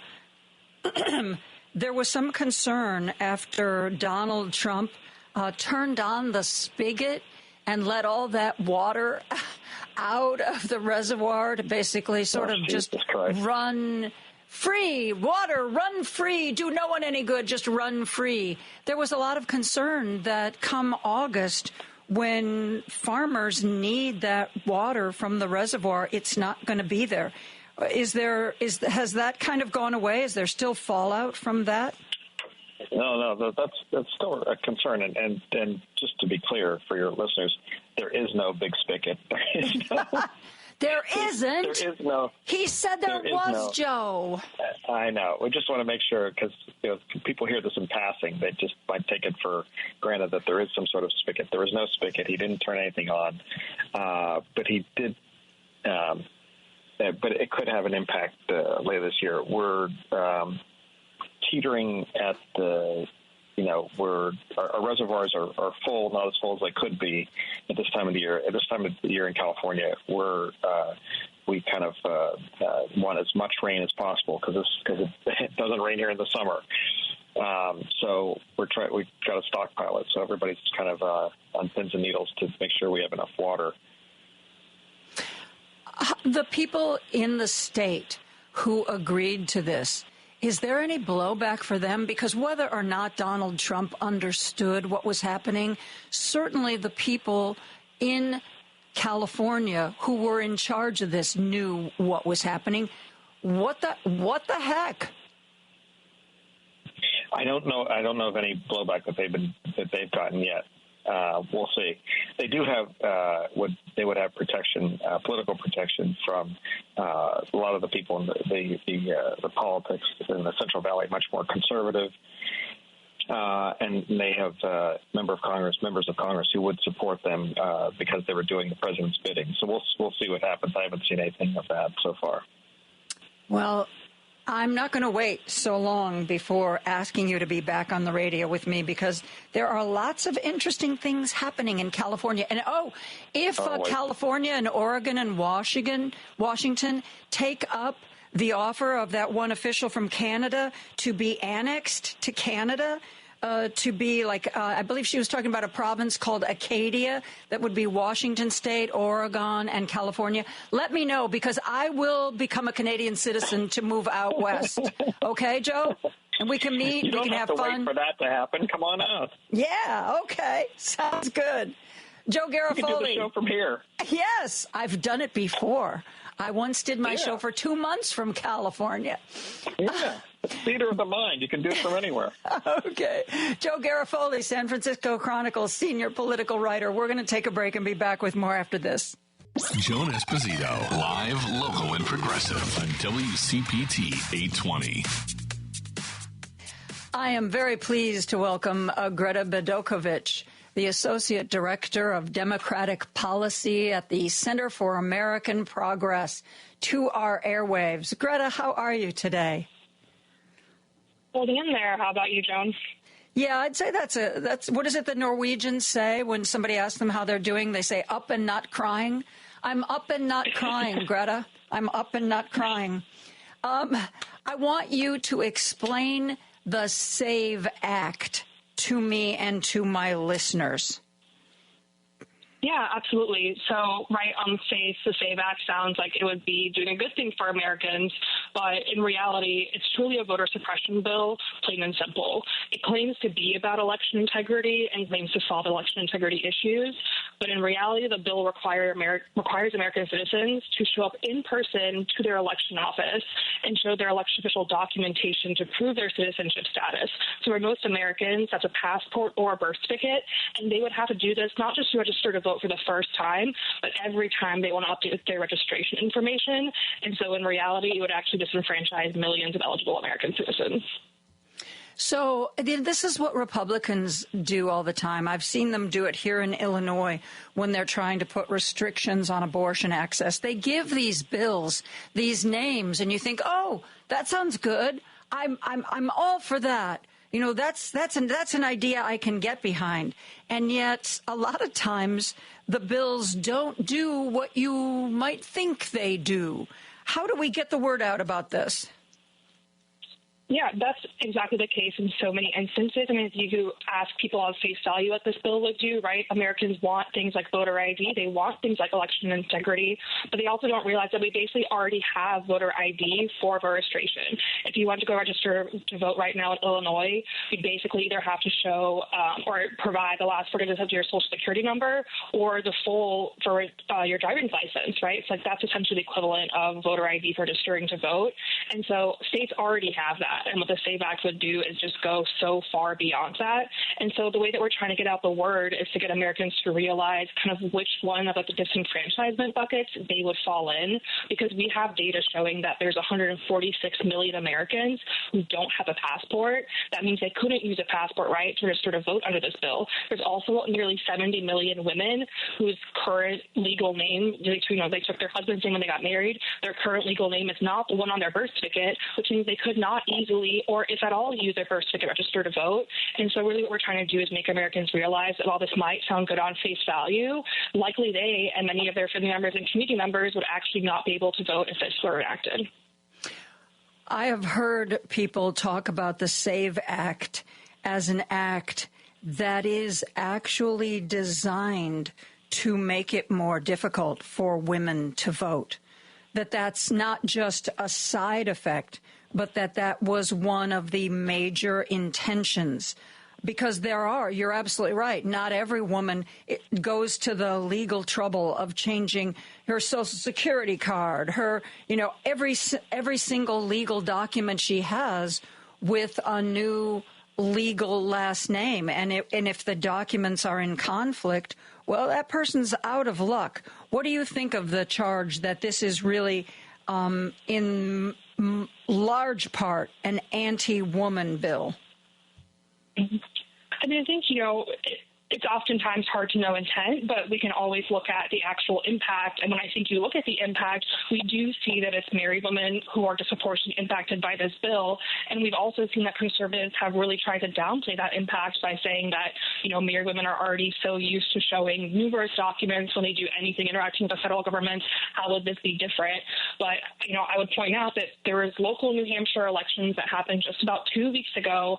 The state very recently enacted a law that's kind of like the SAVE Act on a New Hampshire level, and we saw married women turn up to the polls, and someone had to come back 3 times because they were missing documents or had incomplete documents to register to vote. We also saw students who were ultimately unable to cast a ballot because they didn't go off to college with their birth certificate with them, nor did they bring it to the polls. And so not only did we see people coming back multiple times, we saw them, proven that they did not come back to actually cast a ballot because of how badly this law was written and how badly it's playing out. And from what we're hearing from New Hampshire, a lot of the people affected were women. Yeah. Now, this is being considered in the House currently, in the near future. What's the timeline here? Yeah, that's right. So as far as we know right now, we believe that there will likely be a vote on this bill the week of March 31st, so next week. That's what we're hearing from, inside sources in Congress, but it's a vote that we've been gearing up to for the last several months now. At the beginning of this Congress, Republicans passed a legislative package that was, their top priorities for what they want to get done this legislative session, and the SAVE Act is one of those things in there that kind of also allows them to fast-track this bill to the House floor. So we've been expecting this vote to come up, but we really do think it's going to be either next week or about the next few weeks. Because there is in Congress a Republican majority, it would take a certain number of Republicans voting against this, assuming all the Democrats vote against this, to stop this? Do you have any sense that this bill is one that that Republicans would feel comfortable voting against? Because they've been pretty much in lockstep so far. Mm-hmm. Yeah, we saw this bill actually come up for a vote already last Congress. It didn't end up passing because, there's Democratic Senate. It actually never really came up for a vote in the Senate. But the House, which was already Republican-controlled, did pass this bill last time. It was unanimously voted on by all Republicans as a yes, and there were 5 Democrats, House Democrats, too, who voted yes on this bill. And so we likely expect, House Republicans to stay united on this bill and to pass it in the House in the next coming weeks. But it'll be, I think, a different calculus in the Senate for how Republicans and Democrats interact with it, and it's not been an issue that's been as prevalent there. Did we get 5 Democrats voting for this because at the time people didn't really have a grasp of the ramifications of this bill? And I'm wondering if those same 5 Democrats are going to stay in the fold. Mm-hmm. I think it's a great question. I think it's something that we've been asking ourselves, too, and why organizations like CAP, where I work, and, tons of other organizations across the country have really been working to show, with data, with testimonials from New Hampshire, with testimonials from other states like Kansas and Arizona, really just how impactful this would be on Americans, because I think you're exactly right that sort of data and stories weren't really being elevated last time. But, I think we've led a lot of efforts to get people to call their members of Congress and tell them that despite, hundreds of issues surfacing every single day that impact Americans, just how important this is. But I think it's also important to realize that because, this bill is being messaged as really, an immigration issue with non-citizens voting, which we factually know over and over again is not a thing that's happening. This bill has kind of become muddled up in some of the immigration debates, and then that's kind of forced the hand of some members voting on this. Oh, yeah. When you've got something unpopular, pair it with something that people don't want to vote against to try to get it through. We are going to take a real quick break. I'm talking to Greta Betkovich, Associate Director, Democracy Policy Center for American Progress. The CAP has an event coming up, a virtual event. We're going to talk about that when we come right back after this. Joan Esposito, live, local, and progressive on WCPT 820. I'm joined by Greta Betkovich, Associate Director, Democracy Policy, Center for American Progress, and CAP, the Center for American Progress, is doing a virtual event, and I believe, Greta, it's tomorrow, is that correct? Tomorrow, yes, at 2 p.m. Eastern Time. And so that's 1 o'clock in the Chicago area, central area. What are you going to cover?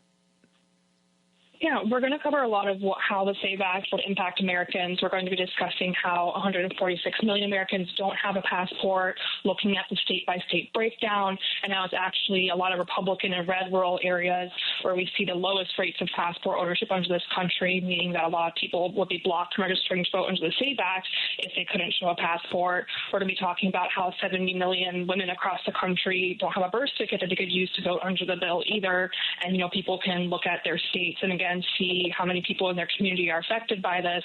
We're also going to be talking about some of the 60 million rural Americans who would have such a tough time voting under this bill because the bill is quite explicit that you need to show your proof of citizenship documentation for voting purposes in person to your election official, meaning you have to drive down to your election office during business hours to show your documentation. And for some rural Americans, that's an 8-hour round-trip drive. It would also cost them about $80 in gas money. And again, they'd have to make this trip during business hours. So we're also going to be highlighting some of those stories. Now, would you have to do that if you are already registered to vote?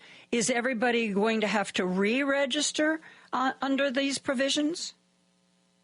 Nobody would have to re-register to vote, but, not everybody registers to vote just one time, right? So the way the bill is written, it's every time you also update your registration information.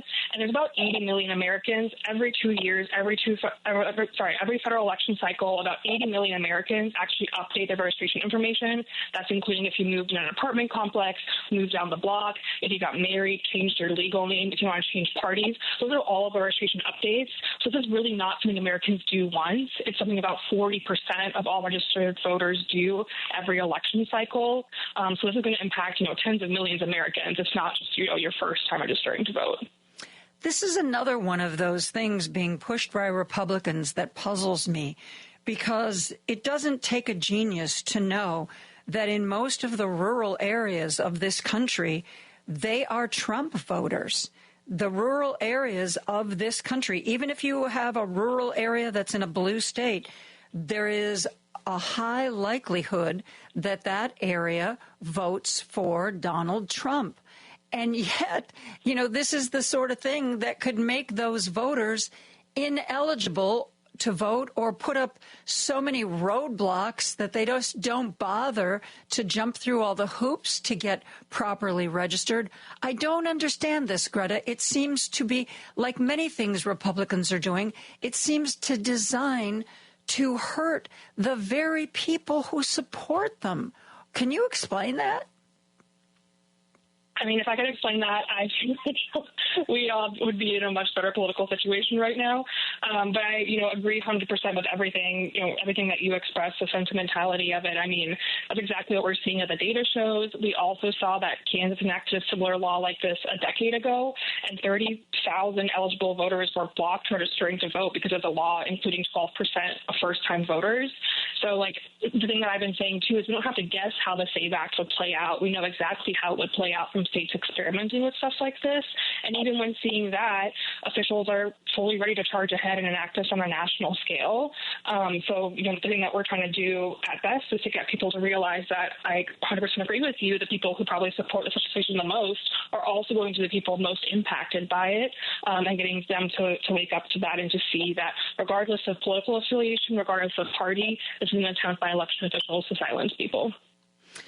You said that something similar was already passed in New Hampshire, and the result was it did become very difficult for some women to be able to vote without jumping through a ton of hoops. What has been the reaction of the voting population in New Hampshire? Have they said, this didn't turn out the way we thought it was going to? This is really making things more difficult. We've got to rescind this. We've got to repeal this. Or is it just, or what was the reaction? I think so far we've seen a lot of outrage by people, obviously, who are blocked from the rolls. I haven't personally yet seen a large reaction from elected officials or people that helped get this passed. One woman had a quote, Betsy Davis, I believe, who's a 70-year-old regular voter. She had a fantastic quote that, she showed up to the polls with everything besides her blood type in the kitchen sink, and she was still told she was unable to register to vote. We also read the story of one voter who had been married for 3 times. Her first marriage had been in Florida, and she didn't have that marriage license from her first marriage, and so she was unable to vote because she couldn't prove every instance of her name change and marriage change and divorce and things like that. So, I mean, really, this is asking women to basically come down to vote or to the election office with filing cabinets worth of documents in some instances. But I think, voters we heard were outraged. Many of them called the law blatantly sexist. But I think it's going to be interesting to see how the elected officials who sign this into law are going to react. Yeah, that's going to be the real test of this. We talked about the training or the informational broadcast that you guys are doing tomorrow. We didn't talk, Greta, about how people can sign up for it. How do we get in on this? Yeah, absolutely. If you go to the CAP website right now, it should be on our first page. And like you've said many times, my name is Greta Bedekovich, and if you look at my profile, too, on the CAP website, the first thing you'll see there is a link to sign up for the webinar tomorrow. And what's the address for the CAP website? Wow, you got me on the spot there. Okay, let's see. Something I should know off the top of my head. I will Center for American Progress. It is www.americanprogress.org. Exactly. Thank you. Okay, so we go to that website and we look, under events? Because I'm on the website now. Experts, yes, exactly. Events. Great. The SAVE Act, March 25th, the bill that could block millions of Americans from voting online only. Chicago time, 1 to 2 o'clock. Okay, great.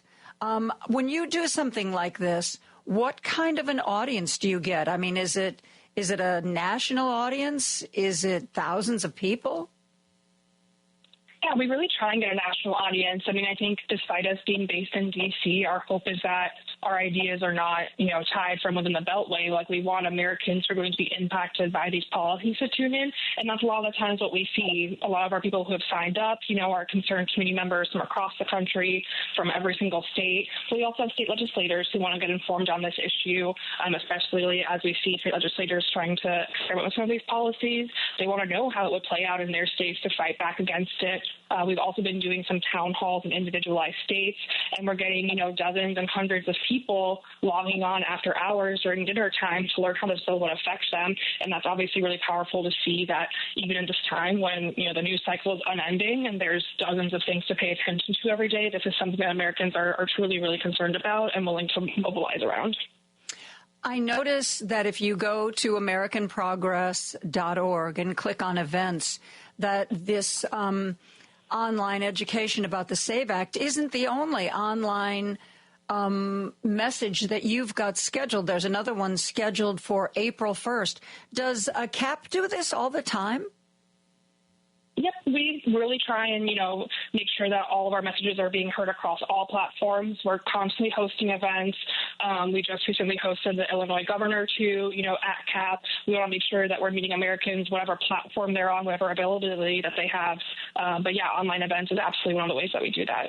Wonderful, wonderful. So, folks, if you're free around lunchtime tomorrow from 1 to 2, log on. Well, actually, you're supposed to register ahead of time. There's no cost, but they need to send you the link. So maybe you want to do it today rather than tomorrow.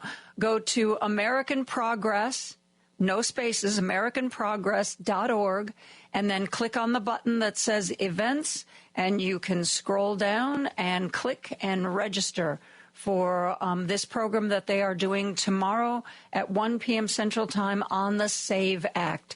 We need to educate ourselves. We need to know what is being considered in Congress now more than ever, when we really have to organize resistance and dissent for some of these bad measures. Greta, thank you so much for joining us. It has been so informative to learn about this. Absolutely. Thank you so much for having me, and I really look forward to seeing how many of your viewers join tomorrow and talking to them more about this. Yes. Sign up. Do us proud, WCPT. Greta Bedokovich is the Associate Director, Democracy Policy, Center for American Progress, and we thank her for sharing that with us. Again, remember the online program. It's an hour long, starts at 1 o'clock Central Time. You can go to AmericanProgress.org, click on Events, and scroll down and sign up to register, so they will send you a link. A couple of things that I need to share with you, I need to remind you, is that our May 3rd event, our anniversary broadcast from Max and Benny's in Northbrook, Hal Sparks, Richard Chu, Patty, me, Scott, and a bunch of other people are going to be there. And you can listen to it on the radio. You can listen to it on the TuneIn Radio app. You can open up your computer, go to WCPT820.com, click on the Listen Live button. But the one thing you cannot do is get a ticket for it, because the event is sold out. We want to thank our sponsors, Smart 265 and Southland Friends of Labor. They, along with us, have obviously been doing a very good job of publicizing this. The event is still a month away, and it is sold out. So anybody who registered, anybody who bought a ticket, really look forward to seeing you there. I believe Patty, Richard, and I are scheduled to be on the air from 1 to 3, and Hal Sparks is scheduled to be on the air from 11 to 1. We will all be, Patty, Richard, Scott, and me, we will all be broadcasting live from the restaurant. Woohoo! And I'm going to try to get there a little bit early, maybe say hello to Hal Sparks, say hello to some of you listeners. Heck, it's a great restaurant. Maybe get a bite to eat before I go on the radio. Again, that is Saturday, May 3rd. We are celebrating our anniversary here at WCPT, and we will be broadcasting from Max and Benny's restaurant. Okay, you got that? There will be a quiz. There's always a quiz. So you have to pay attention, kids. Want to let you know that we are about to take a break for news. And when we come back, we are going to spend the final hour of today talking with Ed Yanka. I mentioned earlier in the top of the show where we talk about things that you can do, whether it is active or passive, to help out with the resistance. One of those things is Wednesday. This coming Wednesday, there's going to be a virtual town hall put on by the ACLU People Power Volunteer Network. You can go to the ACLU. You can sign up for it. We'll ask Ed. I don't believe there's any cost. And it is going to be online Wednesday, March 26th, 3 o'clock Chicago time, 3 o'clock Central time. Chris Murphy, the senator from Connecticut, who I have become a tremendous admirer of because he has been one of the people who has been leading the charge. He is going to be there, as well as former MSNBC host, journalist Joy Reid is going to be joining him. There will also, of course, be folks from the ACLU. And, I mentioned that if you want to resist, there's a Substack called How We Fight Back. Joy Reid now also has her own Substack. I'm subscribed to it. I don't have it in front of me. I think it's called Joy's House. But if you just go to Substack and you search her name, it will come up. So while she decides what her next steps are going to be career-wise, you can follow her on Substack, and you can also enjoy her at this ACLU-sponsored town hall that is going to be this coming Wednesday. We'll ask Ed if there's anything else we need to know about how to sign up for that. Like I said, Ed Yanka is going to be joining us in just a few minutes. Let's see. Paul, any other housekeeping measures I need to cover right now? Not that I can think of. Thank you. I think I've done a pretty darn good job. Absolutely. Thank you.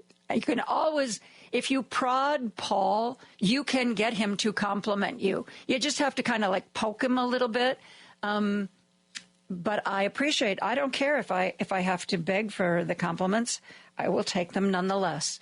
We are going to take a break for news and be back with Ed Yanka right after this. Now back to Joan Esposito, live, local, and progressive on WCPT 820.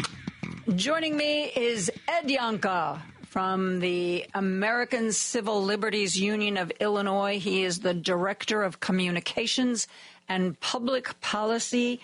And Ed, I have been talking about this virtual town hall that the People Power Volunteer Network for ACLU is holding this Wednesday, 3 o'clock Central Time. You don't have to pay to join that, right? No, not at all. You can sign up and just RSVP for that, and you can just attend. It's an absolutely free event. Wonderful.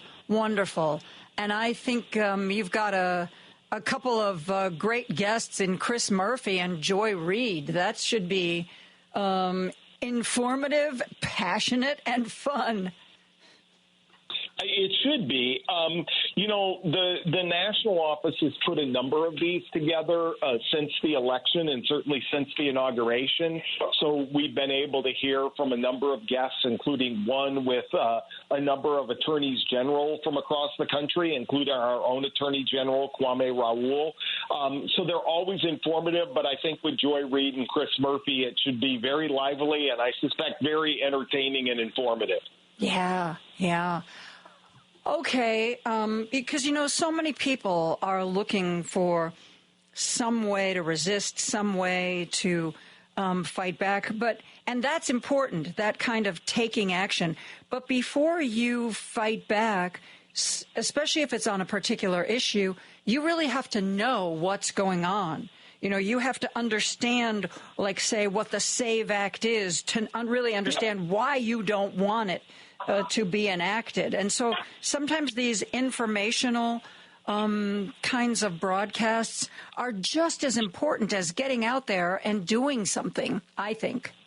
But I think there's another. I completely agree with that, Joan. And I think whether we're talking or thinking about something like the SAVE Act or the so-called no bailouts for sanctuary cities bill, which could take a whole bunch of money out of the coffers of the state of Illinois, or whether you're talking about the measures that are in the proposed budget that has been put forward by the House and what that would do to spending and to different programs.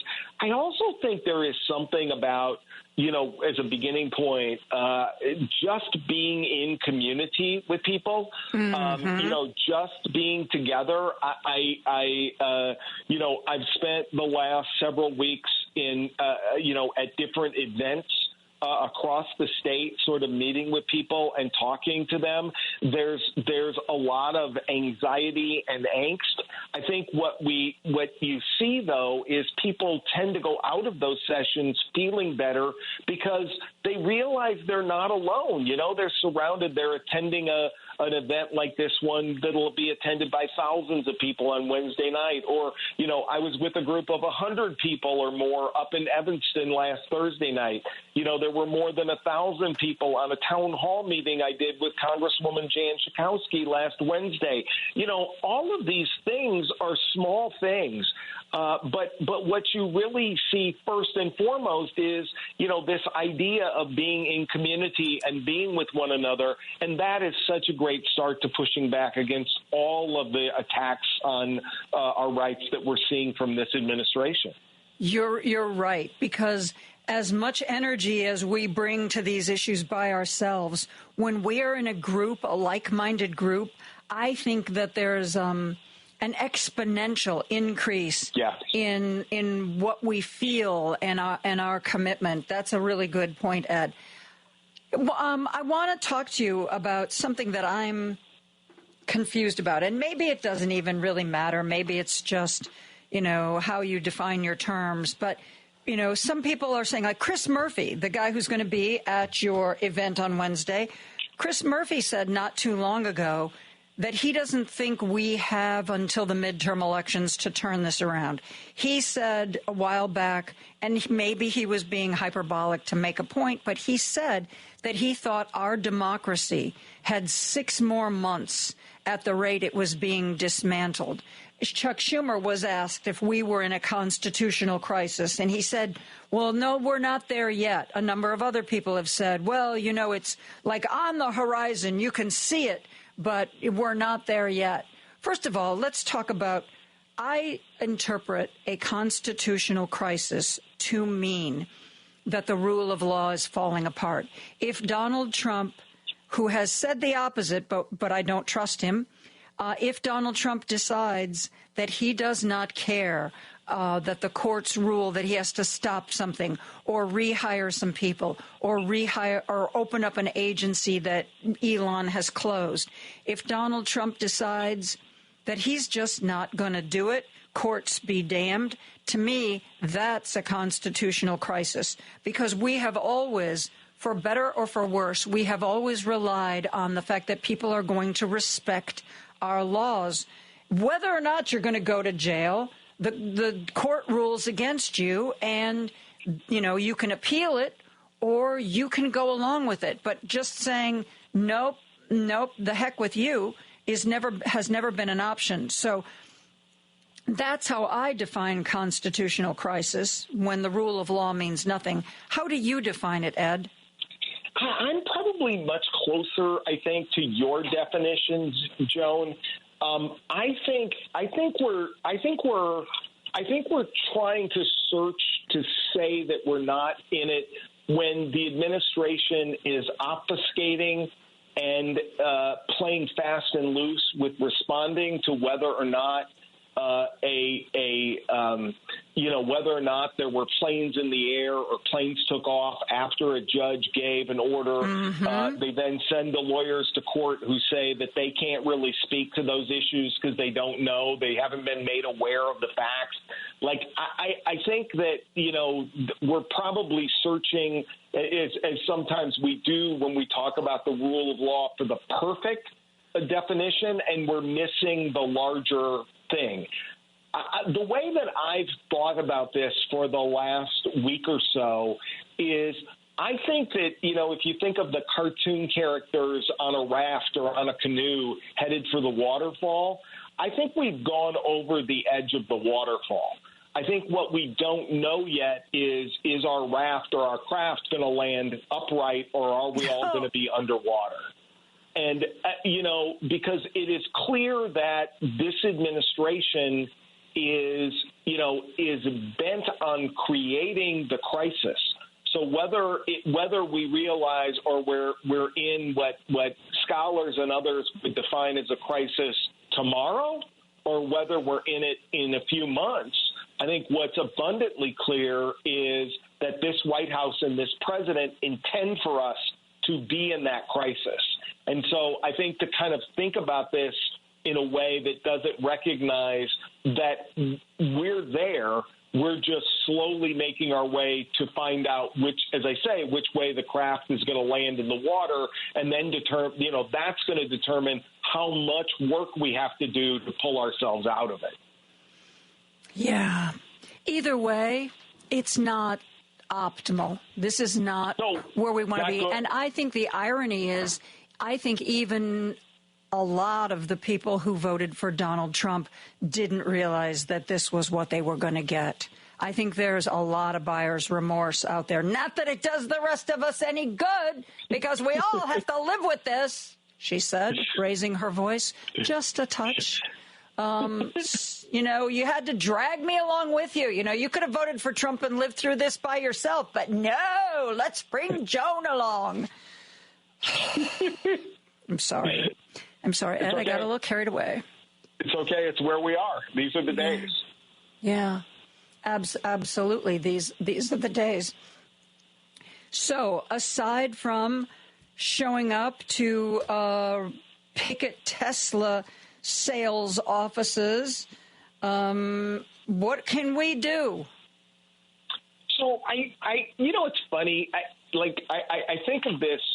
There are the two questions, it feels to me, like ever since January 20th, I've gotten the most often. Are number one, are we in a constitutional crisis? We talked about that. But the second question, it feels to me like I've gotten more than any other, has been, what can I do? What should I be doing? Mm-hmm. And, to me, that answer is really as simple as the question itself, which is, what can you do? What is it that you're able to do? And whatever that thing is, do it. And start doing it and keep doing it, or do it once and see how it feels. And then go on from there. Because I think of, I'd love to expound on this, but I think that, there's that very simple thing of, do you know who all your elected officials are from federal down to a local level? Have you familiarized yourself with that?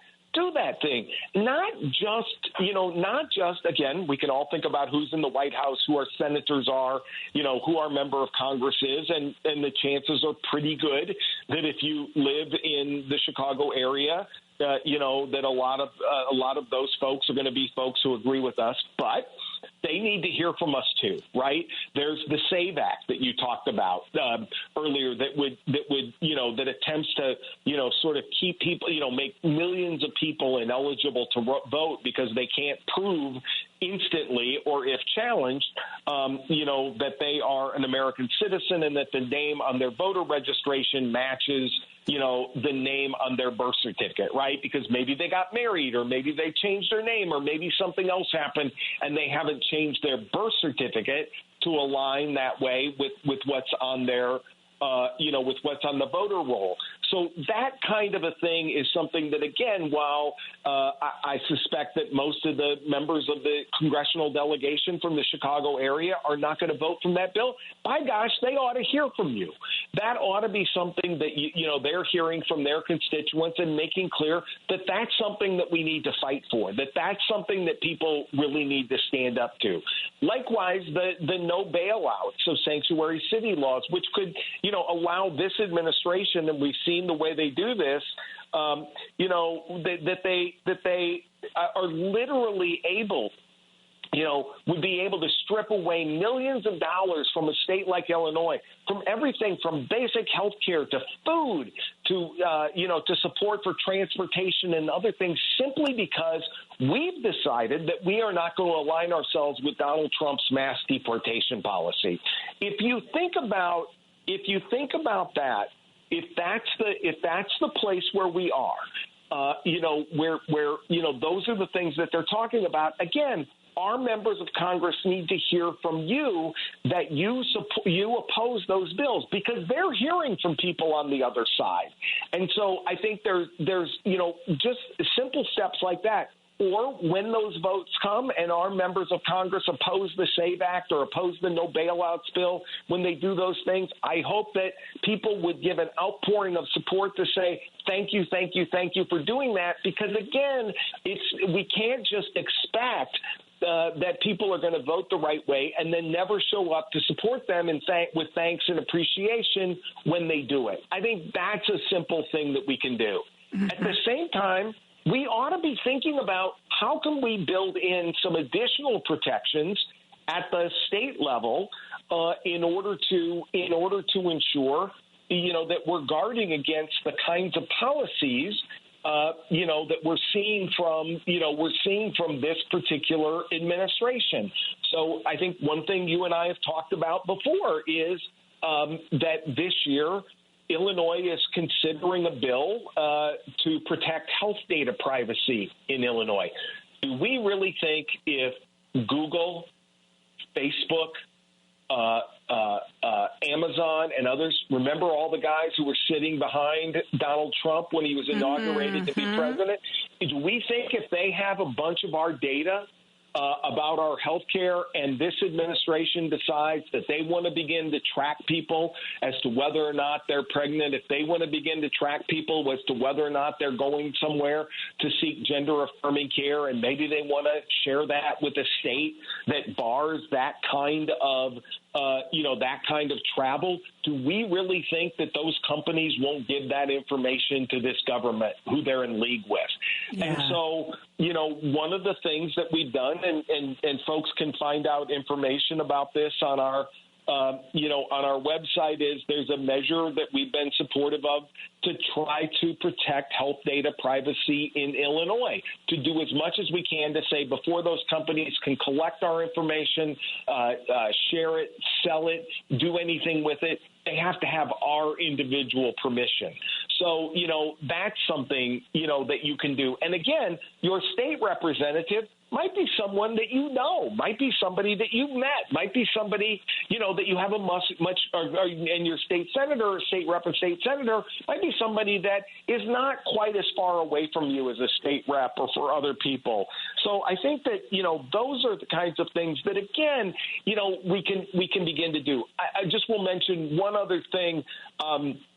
There's a House bill that we're working on this year called the Public Expression Protection Act. You've probably heard, Joan, before of these so-called SLAPP lawsuits called Strategic Litigation Against Public Protection. It's a measure that essentially it's a strategy that big companies and others use to punish people for speaking out against them, say, in a zoning commission at the local level. They file a lawsuit for something. They try to keep people quiet by, threatening to sue them or suing them, et cetera. And this measure simply updates Illinois' law to make it easier for people to defend themselves against these kinds of lawsuits, which means that everybody gets to participate, in that local government and at that level. So at the state level, those are two things that are kind of instantly responsive to the kinds of attacks on health data privacy, the attacks on free speech that we're seeing from the federal level that you can do with a couple of clicks of a mouse and send a message to your state legislators about those and have a real impact in terms of those sorts of things. There are other things that I could keep going about. I feel like I should pause. No, you said something just now that I have been talking about frequently, which is know who your representatives are. It's not hard. In these days of the interwebs, it's very easy. The one site that I used to use all the time is actually going away. But there is a site called Ballot Ready. Just go on the little Googles and type in, I'm in zip code, blah-bitty blah. Who is my state representative? And generally it'll take you to a site where you can find out all of the names and the office addresses and the phone numbers and the emails of the people who represent you. And here's another bit of advice that I would tack on to that, because I used to be a very lazy voter. I would, look at the candidates, figure out who I liked, vote for them, and if my chosen candidate got into elected office, I would be like, oh, great. Well, you just take care of business. I'll be back in 2 years or 4 years or whatever. You can't do that, because I know this is going to shock you, Ed, but some people change after they're voted into office. Sometimes people say that they believe in one thing, and then they decide, oopsie, I don't believe in that thing. I believe in something else. Can you imagine how the Green Party felt when Kirsten Sinema in Arizona not only turned her back on them, but turned her back basically on the entire Democratic Party? You have to pay attention. It's not one and done the way I used to think. I used to just trust, I voted for them. They seem like a really, really good person. Now I don't have to worry. No, that is not the case. You have to be involved. That's the only other thing that I would add, Ed.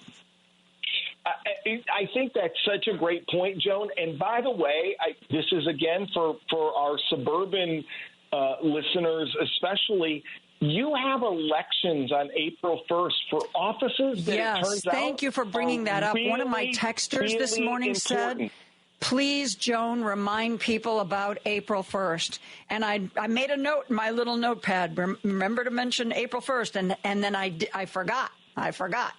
So I'm so glad you're bringing that up. Absolutely. And so you think about that, there are going to be people running for your city council, right, or for your town board. And think about just how important those things are in terms of whether or not, your local community maybe is going to, as Skokie and as Evanston have recently done, update your welcoming city ordinance, or, whether or not they're going to be fair and open to, zoning changes that might need to be made for, somebody who wants to provide, reproductive health care or gender affirming care in your community. Do you have, when it comes, and it will, when this White House tries to demand that every police force across the country use stop and frisk, will your local city council say no, or will they say, we'll just give on this one and then it'll be okay? Mm-hmm. These are all the things that person could do. Your local school board is going to be so critical. I love it. We had to do away with the Department of Education so that we could return education to the states. But in the meantime, we're also going to tell the states who can go to the bathroom and who can't in their schools. And that's the kind of thing that a local school board is going to be important. When they start going after books and curriculum materials, again, your local school board and your local library board are going to be so important. Those are things not only that you're going to vote for, but here's the other part of that. And I think this is so important, Joan, is that when, after these groups after those boards are elected, after those people are seated, when there's a meeting, there's a public comment section at the beginning of every single one of their meetings. And you do not have to wait for them to have something on their agenda to go and say what you're for, to go and say what you support and how you hope that board will act in terms of the kinds of things that are happening at the national level or happening right in your community. It's very simple to just go to those meetings, to take the 2 minutes, to tell your story and to tell why things are important to you. Those things all matter. Yes, absolutely. And those public comment sections, they're not just throwaways. I used to tune into the Chicago City Council meetings early because it always starts with like a half an hour or something of public comment. And by listening to the public comment, that's where I learned what the hot button issues are. That's when before I saw any reporting in the Tribune or the Sun-Times, I knew that, General Iron was a very controversial company and that people were up in arms about what was being done or not done. And it's a really great way, that public comment section, even if you don't have anything you want to say, it's a great way to find out what are the controversies, what are the potential problems where you live. What do your friends and neighbors think is important right now? And public comment, listening to those, it's a great way to take the temperature of a given community. Ed, we are coming up on a break here. We've got to take a break. I'm talking with Ed Yountka. He's the Director of Communications and Public Policy for the American Civil Liberties Union of Illinois. I need to find out more things from Ed, like what the heck is the Aliens Enemy Act? We'll talk about that and more when we come back after this. Live, local, and progressive on WCPT 820. Joining me is Ed Yountka from the American Civil Liberties Union of Illinois. The Aliens Enemy Act, the Alien Enemies Act, has been in the news quite a bit lately. What is it, Ed Yountka? Well, I know that this will come as a surprise to you, Joan, but it is a late 18th century law that was part of the Alien and Seditions Acts. Is one of those. That many of us had thought were, relegated to the ash bin of history. But we are back essentially with these, and what this act is in particular is a measure that was passed at a time when, first of all, the U.S. was not necessarily in a place where they felt like they could. We could secure our own borders, whether we were at a war with England or France or with others. What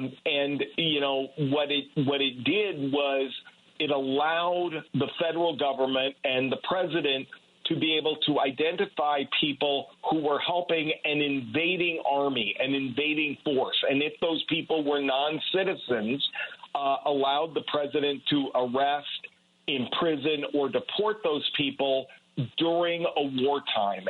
And the law itself relies upon an actual declaration of war and relies upon the United States territory having actually been invaded in some way, shape, or form.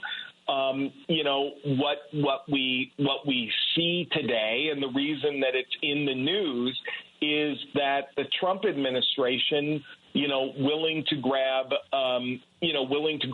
any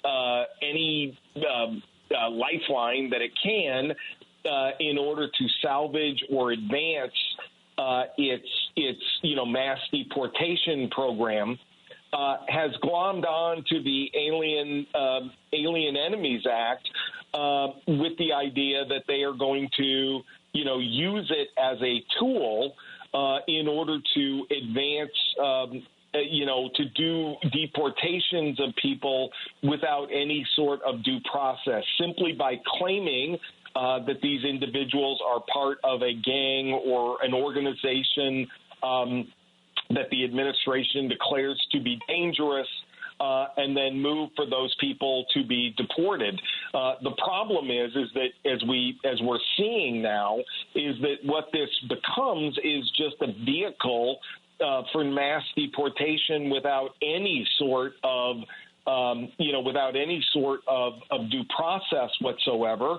And what we're doing is in essence is deporting people without any sort of legal process, without any finding that they're actually dangerous, but simply because the president wants to move to deport as many people as he can.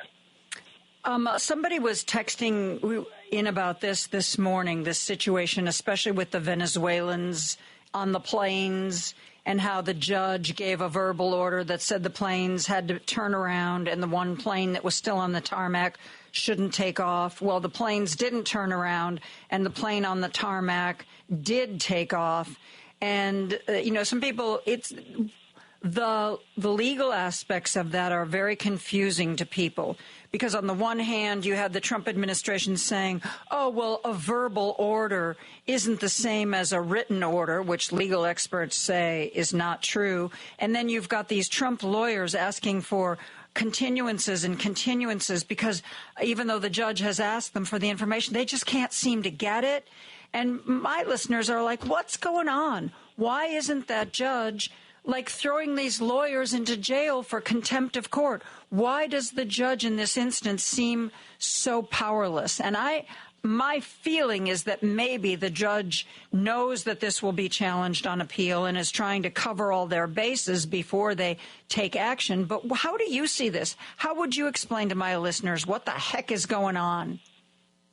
Yeah, I think I think what I would explain, I think the way I would explain it would be twofold. The first is, and this is where I think the instinct of your listeners and you is absolutely correct. Number one, the administration is playing fast and loose with the facts. And they're playing games with a federal court, which is a very precarious thing to do. And at some point, the judge is going to lose their patience. But it is clear that, the lawyers who have gone back to court, when asked by the court, why didn't you follow the order? Well, it was just a verbal order. How many planes took off? Well, we really don't know. How many, I don't have access to that information. At some point in time, the judge is going to force answers, force someone to come into court who can answer the questions, and or he's gonna push back hard against the people who are there and compel them to answer. But the reason that most times you'll see in this kind of situation a judge will not take that action precipitously is that they are trying to make sure that, the judge's response is not an issue on appeal. That on appeal, you're dealing with the substantive issues that are involved. You're dealing with the questions of what happened and whether or not the orders were followed, as opposed to, oh, well, this was just the judge who overstepped their bounds, didn't try to call them back in and get the information, exhausted every possible step he could take in order to ensure that they got the information or didn't get the information before they finally took some sort of action against the government. So I think that's what you're seeing play out here. But I think what you're really also seeing is, and you hear this from, whether it's Tom Homan or from others, they don't care what the courts think. They think they have this power. They don't think that the president can be questioned. They don't think there are checks and balances of the president of the United States. I would remind, I think probably most of your listeners will recall, it wasn't that long ago where the Supreme Court of the United States said the president didn't have the right to interpret a statute in a particular way to forgive student debt. And now suddenly, the president is imbued with all these powers to be able to toss people out of the country without due process and to lie to a court about it. And I just think, those aren't things that can really hold up at the end of the day. Yeah. But you can understand why people see this and they see what seems to them an obvious injustice, obvious lawyers who are lying to the judge. Oh, we don't know how to get this information. We don't know. And it sort of feels like we're watching the courts get played and the courts seeming to be powerless in getting played. It feels very frustrating to people. I not only understand, I agree. I think it's incredibly frustrating, and it's hard to understand where, again, most, every administration heretofore, even administrations, I think back to the George W. Bush administration, which argued a very expansive set of executive powers, never, said they didn't have to answer to a court or they couldn't give information to a court. In this case, the administration has even played a game about, we don't know if we can share that with you yet because we might try to say that's a state secret. Well, that's one of those things. And again, you think back to a lot of the post 9/11 litigation. The Justice Department either had to decide that it was going to try to use state secrets protection or it wasn't. And so, this gamesmanship, I think is really just kind of a childish thing that this administration is doing, because what this administration fears more than anything else are checks and balances.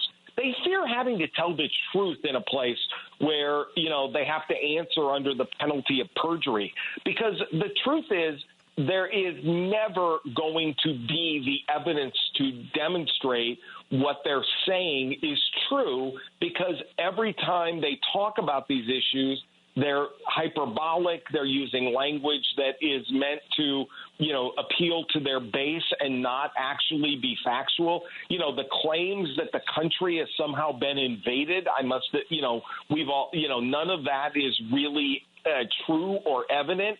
And so there is just this, there's just this effort always to kick the can down the road another day and never have to answer for any of the things that they say. Yeah. It is a challenge to our legal system from this administration that I have never seen in my lifetime. And so far, I'm pretty pleased with how our judiciary has responded. And I guess we will just see, once things work their way up to the highest court, whether or not the judiciary holds strong. Ed Yonka and I are going to take a break. We are going to continue our discussion right after this. Joan Esposito, live, local, and progressive on WCPT 820. I am joined by Ed Yonka, Director of Communications and Public Policy of the American Civil Liberties Union of Illinois. So much that I want to talk to you about. What is the situation, as far as you know it, with Mahmoud Khalil? Mahmoud Khalil, for those of you who don't remember, he's in this country legally with a green card. He led a demonstration at Columbia University and was basically disappeared in the middle of the night by ICE. Where does that situation stand, Ed? So there's, I think the update, Joan, as you said, is Mahmoud Khalil has been arrested and detained by immigration officials for the simple fact that he said something and he advocated for a position that Donald Trump doesn't like. That's it. That's what happened. That is what gets you imprisoned today and taken away from your wife, who is a U.S. citizen, is 8 months pregnant, awaiting the birth of their first child. And in this particular instance, he continues to be detained at an immigration facility down in Louisiana as lawyers scrambled after he was taken away from his wife from their apartment in New York on a Saturday night. His lawyers scrambled to file papers to try to get into court on an emergency order and get him released. The government flew him all the way to Louisiana in an attempt to begin his immigration proceedings down in Louisiana as opposed to in the New York area.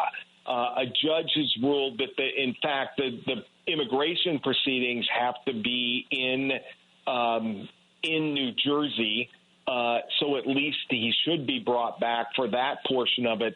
But at the same time, there's still an ongoing challenge to his detention in the first instance because it's simply based on his speech, and that is something that the 1950s, in this case, law that they are using in order to do this, to justify this detention, is not something that the courts have ever contemplated, that the law ever contemplated. In fact, there's a congressional record at the time that the law was passed that said that someone simply engaging in speech would never be the reason for someone to be detained in these circumstances. And I would just say, I understand there may be people, because there are strong feelings about lots of things. There may be people who agree with Mahmoud Khalil and his speech. There may be people who disagree. But the thing of it is that if you allow just the whims of a 78-year-old man to decide who gets to go free and who gets to be in jail, we're all in trouble. Yep. Because sooner or later, we're going to run afoul of him. And, Joan, I just want to underscore this point. I don't know how many people saw it because the story ran over the weekend and it wasn't a big story. But, it's always been interesting, I think, to many of us, the fact that Columbia University has been at the forefront of so much of this coverage, right, about, and so much of the stripping of federal dollars, $400 million and, demands that they do all these things. And, the Columbia president, has to apologize to Donald Trump so that he can get this. Well, lo and behold, the New York Times reports over the weekend that back in the 80s, Donald Trump wanted to sell a piece of property when Columbia was expanding, and Columbia decided not to buy their property, and he always said that was a mistake. It is always about him and not about the American people. It is never about the policy. It is never about what is best. It is always about him and his grudges and who did him wrong at some point in time. And Mahmoud Khalil, Donald Trump doesn't care about anti-Semitism, or else he wouldn't be meeting with, people who espouse anti-Semitism. But what he cares about is punishing people who don't agree with his policies, and that is the thing. That is the thing that is going to harm us all in the long run. Because if he can do it to Mahmoud Khalil, he can do it to any of us. Well, along those lines, Ed, on social media, I'm starting to see all these people, some lawyers, some regular folks, who are saying, if you're traveling out of the country, even if you are legally allowed to be in the United States, if at all possible, travel with a burner phone or delete all your social media apps and, do all this other stuff. I mean, it's terrifying. It is crazy. Yeah. It is terrifying. And so many of us have loved ones who are either in relationships with or married to people who might just have a green card. If they leave the country, do we have to worry about ICE picking them up on their reentry? Well, apparently so. But the idea that you'd have to get a burner phone, one immigration lawyer said, if you can travel with a burner phone, that would be my recommendation for you. And I'm thinking to myself, oh my God. What kind of world do we live in? Yeah, and this is the, of course, what is it that we anticipate in those instances might be some evidence that ICE or other officials would use to try to keep someone from entering the U.S. And lo and behold, it turns out that what people are recognizing that is likely to be the triggering event is somebody who has posted something that is antithetical or in opposition to Donald Trump. So again, this is not about what's good for our country. This is not about what makes us safer. This is not about any of those things. This is simply about the fact that, we have someone as the president of the United States who doesn't think that people who disagree with him have fundamental rights. Ugh. It's, I think the last time I talked to you, I mentioned that some of the people I'd been following and some of the political science strategists, advisors who I'd been talking to, they kept saying, man, if you have any extra money to donate, now is the time to donate that money to the lawyers who are fighting these cases. I know that the ACLU is doing that. Mark Elias with Democracy Docket. I believe Mark Elias is now being attacked, and Elon Musk is saying not so nice things about Mark Elias. And because I don't know what else we can do other than fight them in court tooth and nail when they try to do these things with no basis in the law or the Constitution. Yeah, Mr. Elias is somebody who has been, targeted and singled out by the president in a recent executive order where he's threatening law firms who take pro bono cases against his government. Mark Elias and his firm, which has done incredible voting rights work for a number of years, is the target of Mr. Musk and others because, of course,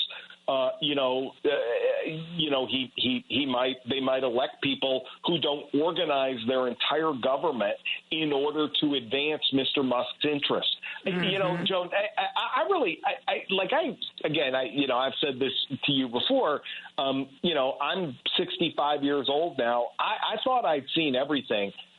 Can you imagine that in the last 2 weeks, the president of the United States literally turned the front lawn of the White House into a car dealership to try to support a particular person? The Secretary of Commerce went on television to beg people to buy stock in that same person's company. And the Attorney General of the United States said that people who protested in front of the dealerships of that particular person were protesters. So we have organized an all-of-government response to protecting Elon Musk's stock price, not to lowering prices for consumers, not to pursuing justice for people across the country, but the entire government is now organized for the purpose of advancing Elon Musk's interests. No wonder he doesn't want elections to change around the country. No wonder he doesn't want opposition to Donald Trump. No wonder he's threatened by judges who rule against this administration because, of course, they're all working in his interest, not in yours, but in his interest. That's not the way government was supposed to work.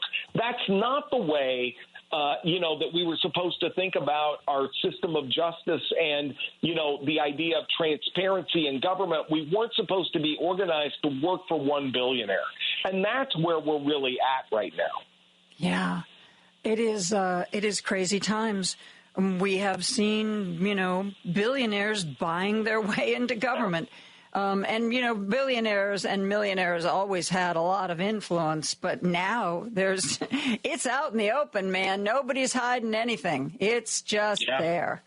Ed, it is always such a pleasure to talk with you. Thank you for spending so much time explaining stuff to us. I'm always happy to do it. I love having you on. Ed Yonka from the ACLU of Illinois. That is going to do it for me today. We are wrapping things up. Of course, Patty Vasquez will be here in just a couple of minutes on the other side of the news. I will see you, God willing, tomorrow.